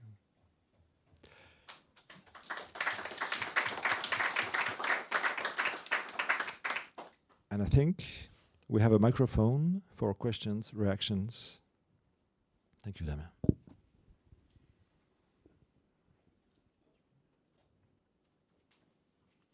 Hello. Should I go up there so that? Yes, so we can see you. Yes, hello. Hello. Hi. Thank you so much. Does it even work? Thank you for this wonderful conversation. I think the very fact that this is taken to business schools and larger university programs is a very good sign, and I would very much encourage more of that. My question, as I was listening to all of you, was how do you reciprocate this kind of thinking with the current status quo, which is sometimes aggressively, sometimes passively aggressively, is opposing many of these things, right? So it's good that these ideas are emergent, but how do we reciprocate it with the realities of that? You know, people are occupied with things that are way different from what we're talking about here, because this is what I'm personally struggling with. In circles like this, which I consider our own little bubbles, we always talk about this, but how do you bring it to reality that, of course, is drastically different from this? So I'd really like to get your reality check here. Thank you for this first question. This is actually something we were discussing earlier this morning. Maybe, Said, you would like to start answering this? Well, to me, it seems like our institutions are too embedded in the structures that existed, you know, before the current disruption. It is still the evolutionary movement is less open in traditional academic settings, the traditional, you know, keepers of the gate of knowledge, so to speak. And what you're seeing happening is a lot of institutions like this that are looking for change usually take the lead in issues like that. You know, unfortunately, in the spiral dynamics model, Dr. Beck was asked a question a few years before he passed. If he knew something, if there was something that surprised him about working with the model that he didn't expect when he first started using it 50 years ago or so. And he said, evolution doesn't happen out of the conscious will of people. It happens out of collapse of systems. And so if you can really, you know, I don't want to scare people in saying, using the word collapse, but in a sense, it is that shift that Michel talked about. It's the shift between, you know, hierarchical systems back to communal systems. It is the shift back to where the knowledge is distributed among the people who survive that hierarchical centralized structure. And that is when, you know, we're called upon to build the next system. And so don't lose hope, you know, conversations like this are essential to build the next system that is in the wings, waiting for something to change. I think Christine is ready to continue, and then maybe Michel after.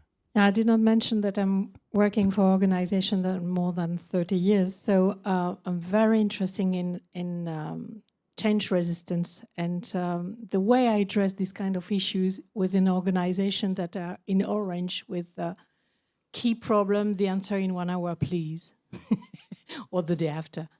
I try to rise the repetition of difficulties.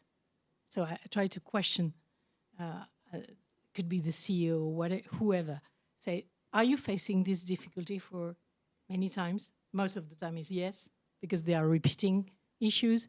And then I say, are you okay with repeating again the same solutions, or do you wish to open the windows to something else? And then I'm usually using the spiral dynamics to explain the model in order to have a frame to address issues without getting into individual values or difference of culture or whatever. So having some other reference. And then there is something happening.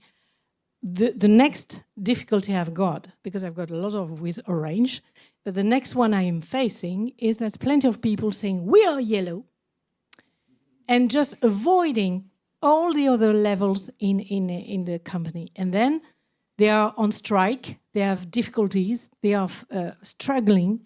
They say, what happens? I said, but you did not take the people from the beginning to the yellow. So I'm always working from repetition, difficulties, it does not work, failures, you lose all your power, you don't know how to act. And I'm getting from there, questioning, and then, whoo, when people say, so have you got any answer? Of course, we will build it all together. That's my answer. Yeah, I don't know if I have an answer to this problem. I've largely worked unsuccessfully with institutions.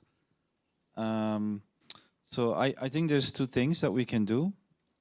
First is working outside of the institutions. And we now have very powerful networks and technologies that allow us to create these networks.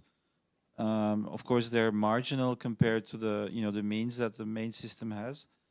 But I actually think this is how change works. It's not by I mean, there are periods where you can reform. When you're in the early stages of a society and at the peak, and there's you can do things. I'm remembering. I'm not sure of the right time period, but the Roman Empire almost collapsed in the 2nd century, and it's had a few good emperors, and it had another century and a half where it saved itself. So I'm not saying it's not possible, but I think in general, when we are in a transition phase, and I think we are now in it. It's no longer. I used to say, we're going to a transition, and no, this is like it's accelerating, right? The chaos is accelerating.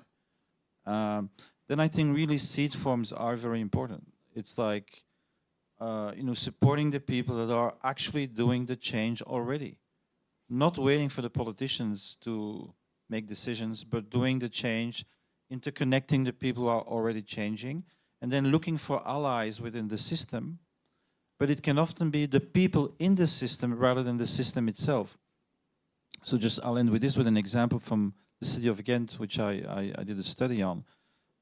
It's a very thriving commons city there were 50 projects, urban commons in 2008 and 500 in 2016. So a tremendous growth of these, post-capitalist projects. And believe me, this is everywhere in the world. Like, people are going back to this. The pulsation is happening right now. And what they told me, I think, was very interesting. We don't focus on the politicians because they change. So because if we choose a politician on the left and the right comes to power, we lose everything. And if we choose politicians on the right and the left comes to power, we also lose, right? So what they focus on is the next layer, the functionaries who are always there, and they say half of them are friendly to the commons and half of them are unfriendly to the commons. And they actually mapped out who these people were, and they build relationships, they build networks within the institution. So I think this is the way to go for me at this stage, maybe later on. So I also think that, the more local you are, the more there is a self-interest of politicians to support this kind of change.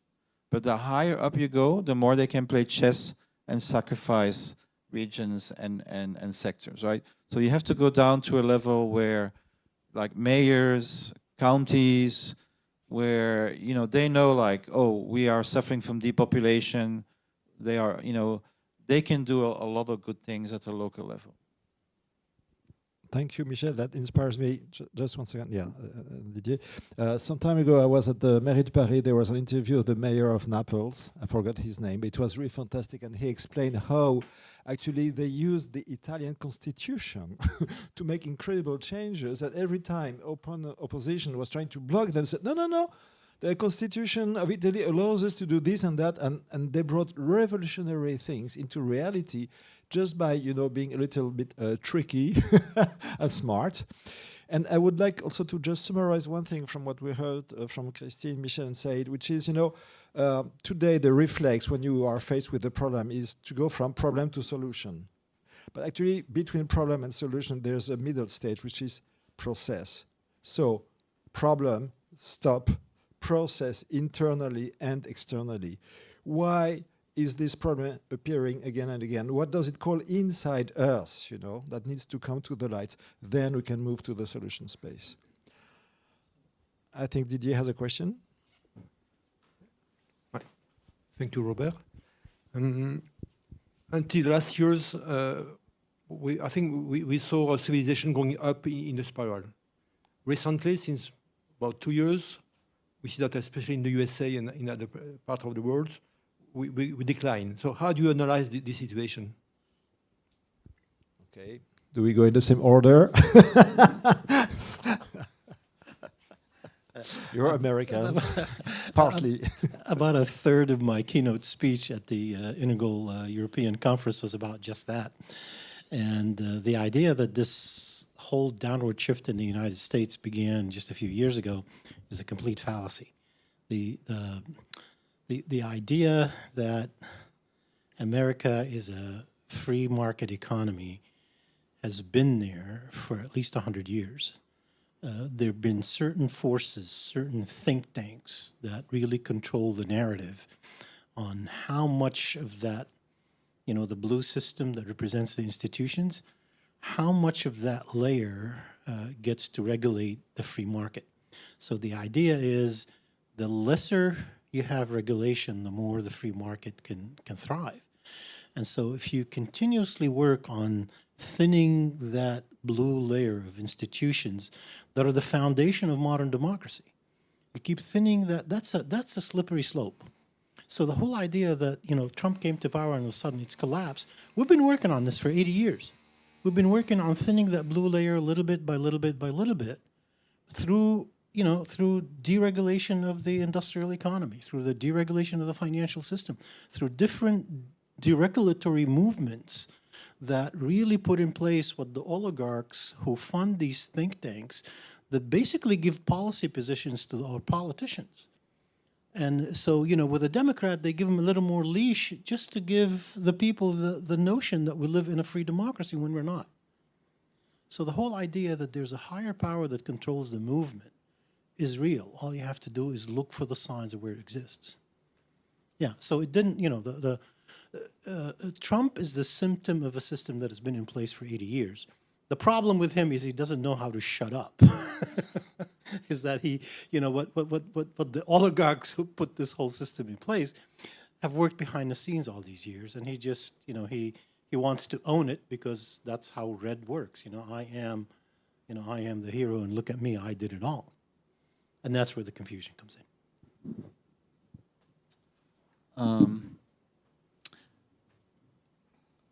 Yeah, I think in some ways it's almost like a good thing. I know that's a weird thing to say. So I compare the situation today politically to the situation with religion in 1789, right? So until 1789, if you wanted social justice or, you know, anything that you wanted in society, you would have expressed it through religious views. You'd become a Presbyterian or a Methodist, and you would critique the other religious schools, right? And this is the right way to organize a society. So the debate was religious. I think in 1789 it became political. Its mass social movements became the vehicle for change. And I really think that's done, like we're done. So in a way it's now a shadow theater. It's, you know, the economy functions largely without these people. They reflect it more than they direct it. And so this is beyond our power. Like the nation state, politics in the nation state cannot change these fundamental, you know, macro planetary forces. And so the only way, and I know it's not easy, but is actually we have to create our own planetary counterpower, not just nation state. We have to create planetary networks, commons-based planetary networks that can be the counterpower. The nation state is no longer enough. The politics in the nation state. And so this is why I think in a way it's positive. So this might be controversial, but, you know, I think the left already collapsed with identity politics. So they're already gone. And so then you can have the illusion, oh, the right will save us. Well, here they are, and that's what they're doing. And it looks even worse, right? So I think in a way that's a pedagogical crisis. That this is not a place where the solutions are going to come from. They're actually bringing us down faster. And I know this is maybe not a nice thing to say, but in a way, that's how we change, right? I mean, how do people change? When we have to, right? If you have a problem in your life, you can ignore it and you focus on something else in your life that works well. If everything goes wrong in your life, you have to change. You know, that's when people really change, when they have an existential crisis and there's nothing to hang on, then you need to work on your fundamentals and say, who am I? Who am I going to be for the next 30 years? Because this clearly is not working. And so that's, I think, where we are in a society where we're going to see very, very fast. And in a sense, these are negative accelerators. So that's how I see, in a way, paradoxically, I see Trump as a gift because you know, showing us that no, there's no solution there. That's not the right way. This kind of regression is not working either. So where do we look for solutions? Well, maybe in us, and you know, the same thing, if I can say one more thing, both progressive neoliberals and populists are doing the same thing. They are defunding civil society right now, right? It's coming from both sides. And for 60 years, civil society has been living on the titties of the state.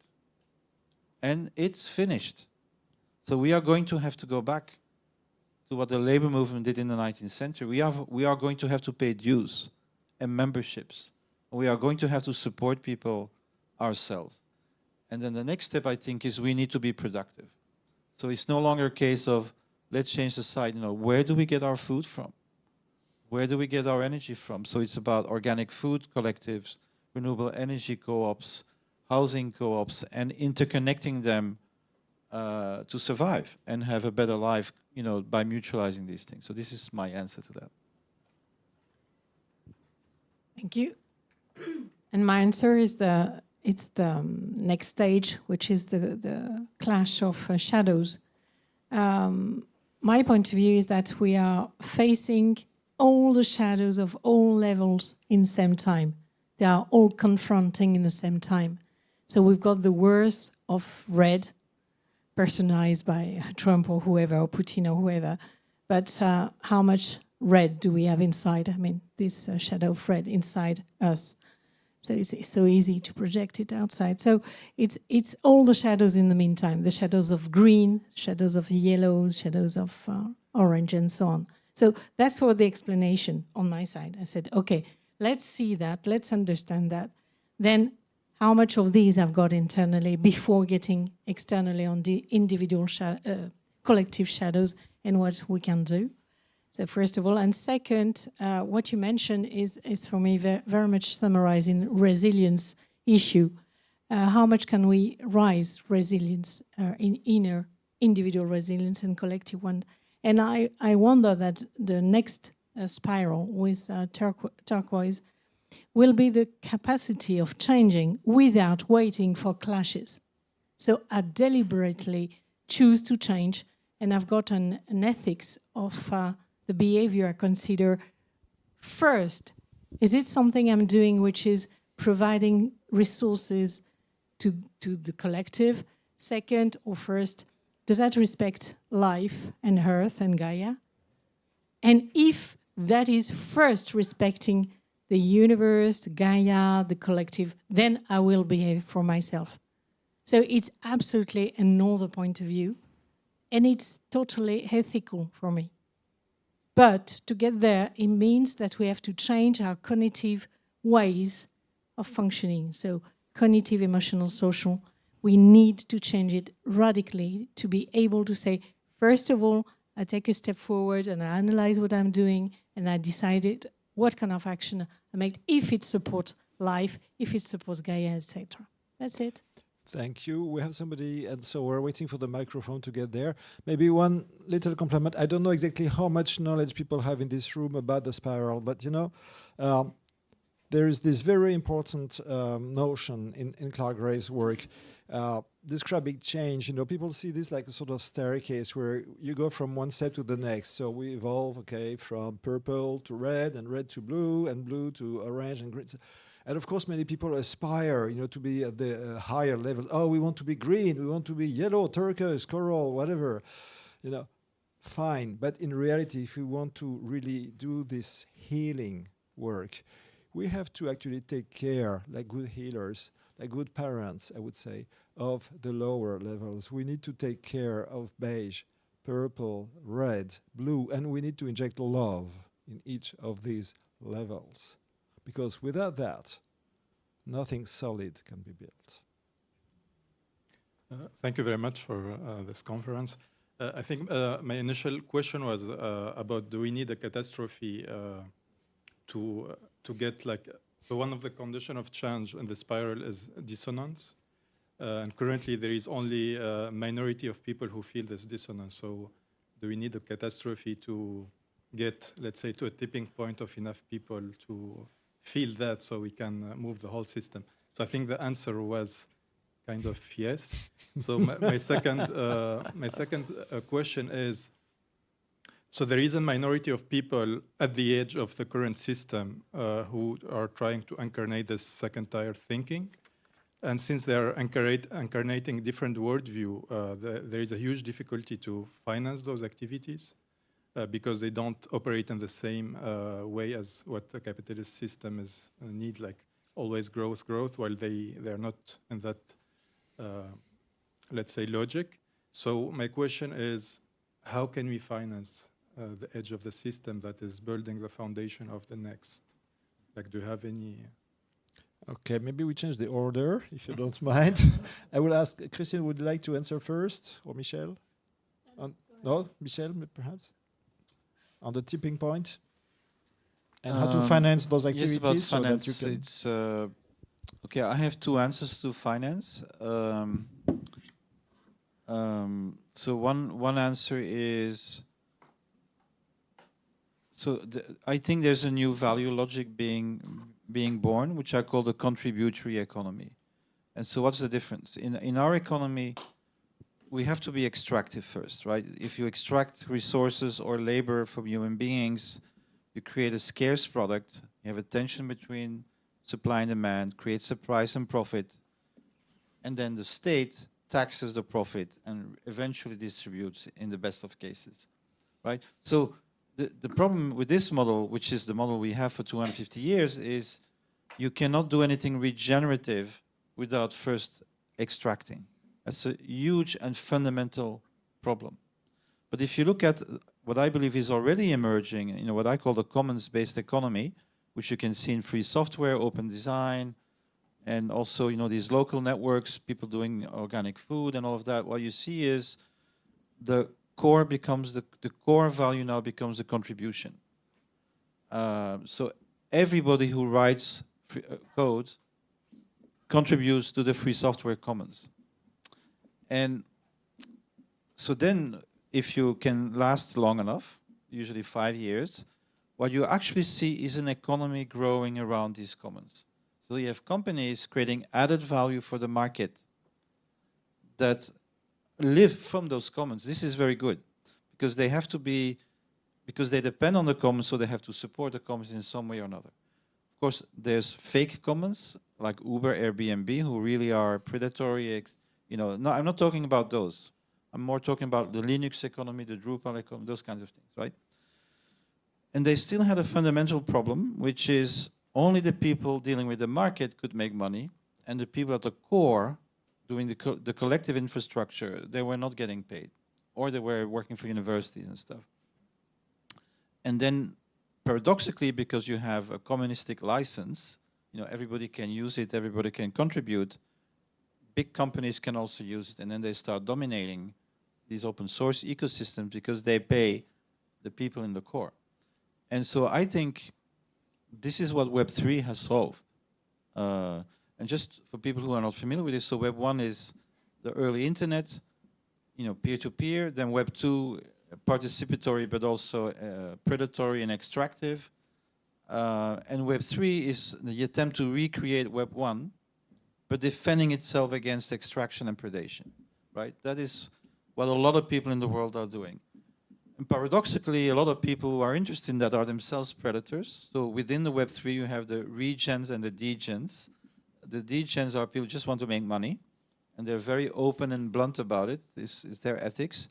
But there's a lot of good people in Web3 trying to support regenerative activities. And there is money in there. There is money. I personally, I got in trouble with, let's say the liberal part of politics, and I cannot get any funds from an NGO. But I get funds from Web3. So I would also urge people who are open to these commons and stuff to also look at these new digital commons, right? And so I think that's what I said in my speech, is the connection between both is going to be the solution. So what does Web3 do? So they know how to fund their commons. 1. 2, they know how to cooperate translocally. They're digitally native, they know how to work together at scale. And 3, they have capital. All the capital is exiting the nation state model, right? And believe me, the people who have money, they know they're collapsing. They know they're collapsing. So what they're doing is they're preparing to survive in the collapse, right? Building bunkers, buying islands, and doing Web3, because then they have gold that they can move around. And if Portugal collapses, they go to Greece. If Greece collapses, and even knowledge workers, 50 million digital nomads, they are arbitraging already nation states. They're already at a level. So I compare to the 16th century, where you live in Italian city-state, and then there's the cannon and the musket, and now you can no longer defend yourself, right? And so people start thinking, we need a nation state. And now we're at a stage where people are seeing the nation state is no longer functioning, it's no longer supporting us. I have some medical issue. I was in Belgium. I have to wait 4 months for tests. No way. I have to go back to Thailand. I can't wait 4 months. So our systems are degrading. We are in a negative spiral. And so we have to look we have to look to the outside. We cannot just think within the system, because the system is not getting better. The system is going to get worse. And so I think you should have an open mind and not just look at these exit strategies as entirely negative, but seeing as something that you can also appropriate for yourself. I always say to my leftist friends, if you had Bitcoins, you'd be funded for the next 300 years. Seriously, right? So we have to be open-minded about certain things. They're just a new reality. They are a new technological reality. I don't think we should just accept it, but I think we can appropriate it, select it, process it, and do things for us with the same tech. So we can use AI for our purposes, and they can use AI for their purposes. But we can't just say we're not going to use guns because we don't like guns, because then we're dead. This is a bit not in the non-violent philosophy, but yeah. Christine and then Said. Okay. So it will be quite quick for me. For me, it's obvious that we are getting in a dark period of time, brown period of time, where everything could collapse. But either we consider it from the grief curve and we are all depressed, okay? So we can deny, which is the majority of people, or we can just be sad, depressed, and say, woo! And we go to the second tier, say, okay, we are building the rhythm, the roots of after. We are putting the seeds of after. We don't know when this after will rise, but we can make the seeds at that level, really. And as we are cooperating with other people, it's very enthusiastic because we are building the world after. But we don't know when. No one can tell you it's 4 years because Trump may change his constitution. We hope he don't, but he might. So we don't know if it's 4 years, 5 years, or whatever. But instead of being depressed, which is the level of emotional maturity of the first spiral, the second spiral, it's what I call emotional maturity. Okay, we collapse. What is bad news? We will die. Oh, what's a scoop? Okay, so we all died so far. So all together in some time. Bon, okay, that will be a celebration. So where is the point? We will die. Okay. Can we leave? Can we consider to put all energy in the resilience and building the seeds of after? And that provides a lot of joy and enthusiasm because it has not been created totally. We are inspiring from the past but dealing with the present to do something new. So it's very, very enthusiastic. So let's go together. My answer is not going to be as insightful as Michelle's or as psychologically elaborate as Christine's, but I will go back to the original statement that was made about the change conditions in the spiral dynamics model. And one of the questions that the person who asked the question asked was, is it dissonance? Was that the condition? Yes. Is there enough dissonance? And yes, there is enough dissonance, but there are also 12 other conditions that determine the degree to which you can achieve change. One of them is what we call the second order change, meaning this is structural change. And what we look at, one of the biggest questions there is, you ask the question if the Huns are still at the gate. You know, the people who are running the system now into collapse, are they still at the gate? And if they are, that you should change your focus, and like Michelle said, work on these systems that are going to rise as an alternative post-collapse. So the idea that Trump is moving the system towards collapse, and when Michelle said that's a good thing, I fully agree with him. The system has moved, if you look carefully at the stages of the different life cycles in the Gravesian model, once the system moves past its maturity phase and it doesn't automatically adjust to a higher open system, it goes into entropy and decay. And that's when it operates on automatic. It creates zombie economies that empower on automatic, empower the disadvantaged. It continues empowering, the rich get richer and the poor get poorer. It just operates on automatic till it reaches an endpoint. And it is at that endpoint when the Huns are no longer at the gate and you begin to design alternative models. Now, collapse shouldn't be looked at as the end-all, be-all. It is the collapse of the existing systems that have determined what exchange is, what money means, what trade means, what neoliberal economics means. It's the collapse of that system that has become ubiquitous and worldwide. And so we begin to look at and it's mostly an orange system. So you look at what's alternative and what's coming up, and it is the beauty of the green system of the internet. I agree with you about Bitcoin. That as of now, Bitcoin is marginalized because of the central banking structure that we have in place. It will become a very effective tool if we move into green, yellow, and above. Because what yellow does is it looks at all the different systems that existed before. If you remember that graph, we take the healthiest parts that are on the top of each curve and analyze those and plug them into a new system that works. So barter will become a part of that system. The idea that, there'll still be someone who prefers, the emperor's coin. That's how I relate to what currency was in the red system. The idea of centralized planning. So you take the best practices from all these systems and plug them on a trajectory that sees a bright future. So we will be in that state of collapse, but it is a good welcome thing. It's like you don't want the people in charge now, the Huns, to continue with the system the way it is, because by their very definition, they're Huns. They know how to destroy, but they do not know how to build, and it's up to us to rebuild. Thank you, Said. I think we have, I don't know, do we have any other questions? Yes, somewhere.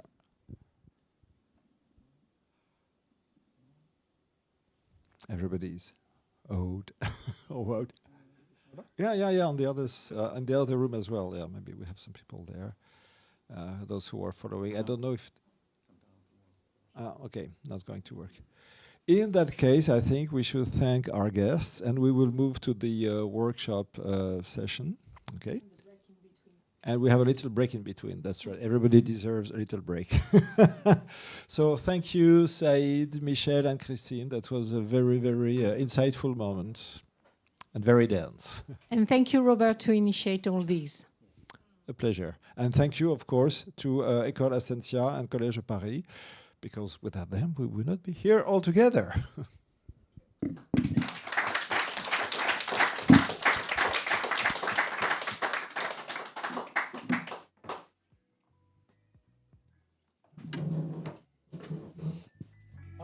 Sorry. forgot to mention one thing, sorry, just before we do the break. Yes, very important. Okay, Christian, and just one thing, for those who are interested to have a signed version of the books, we'll meet downstairs at the CNIT at 1:45, 1 p.m., something like this. Okay, but Christian first. Je rouvre le micro, allez-y. And that's the occasion to thank you, Christian. Et c'est l'occasion de remercier Christian, qui est vraiment aussi une des chevilles ouvrières qui a rendu possible tout ça. Ok.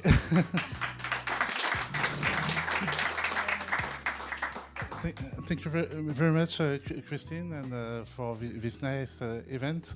So I'm Christian Makaya. I'm professor at Essential Business School and the head of research. And we wanted to present you how we can be involved in this topic by presenting a European project. We are leading with Emmanuel.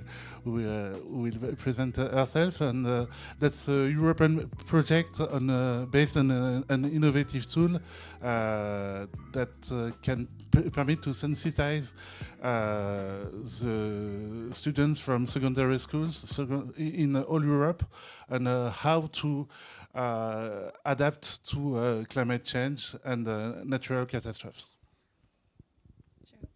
Thank you very much. Thank you for this very tiny opportunity just before you go to have a coffee and croissant and everything.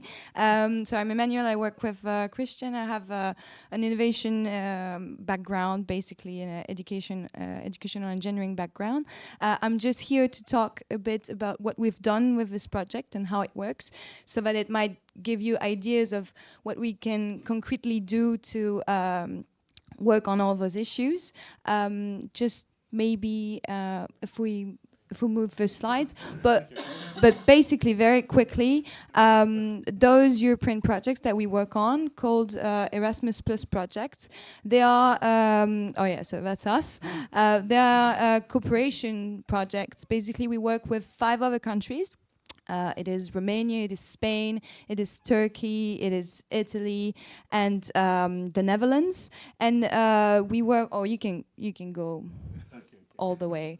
And yeah, there you go. So it's in French if it's better.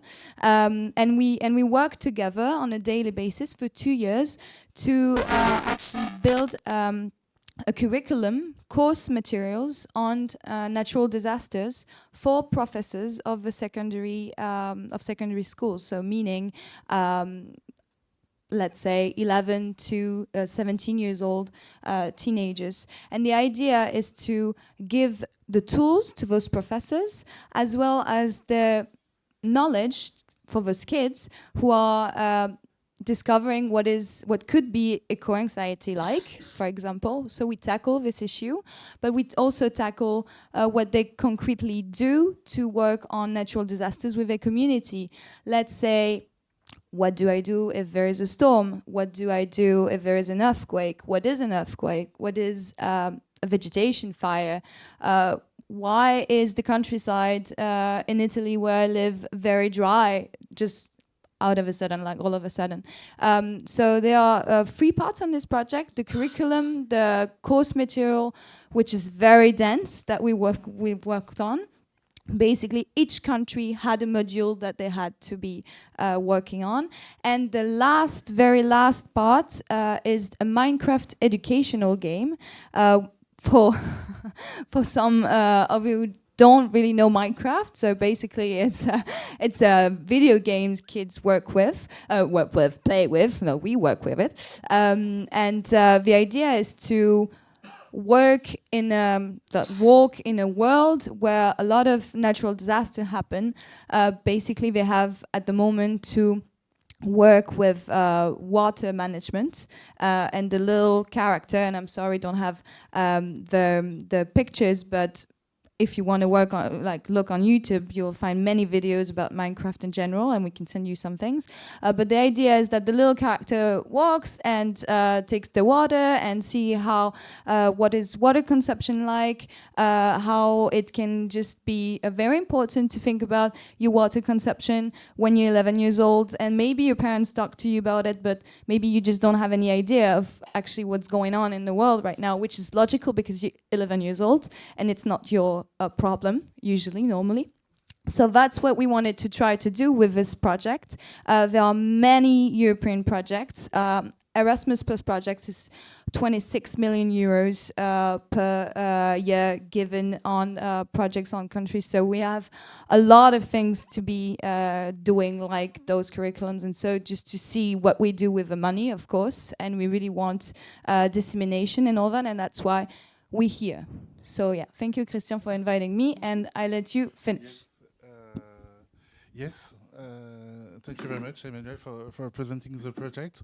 And so if you are interested in such a project, it was just to give you an overview on what we can say and what we can do in what concerns innovative pedagogies adapted to these big challenges. And yeah, we are at your disposal to talk more longer about such project and such possible collaborations. Yeah, thank you very much.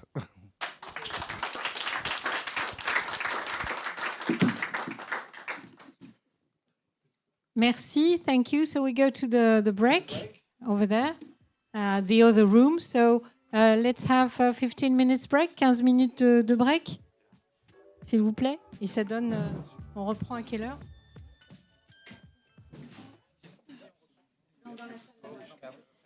Oui, on reprend dans la salle du break après le break. Donc on aura le break dans la salle.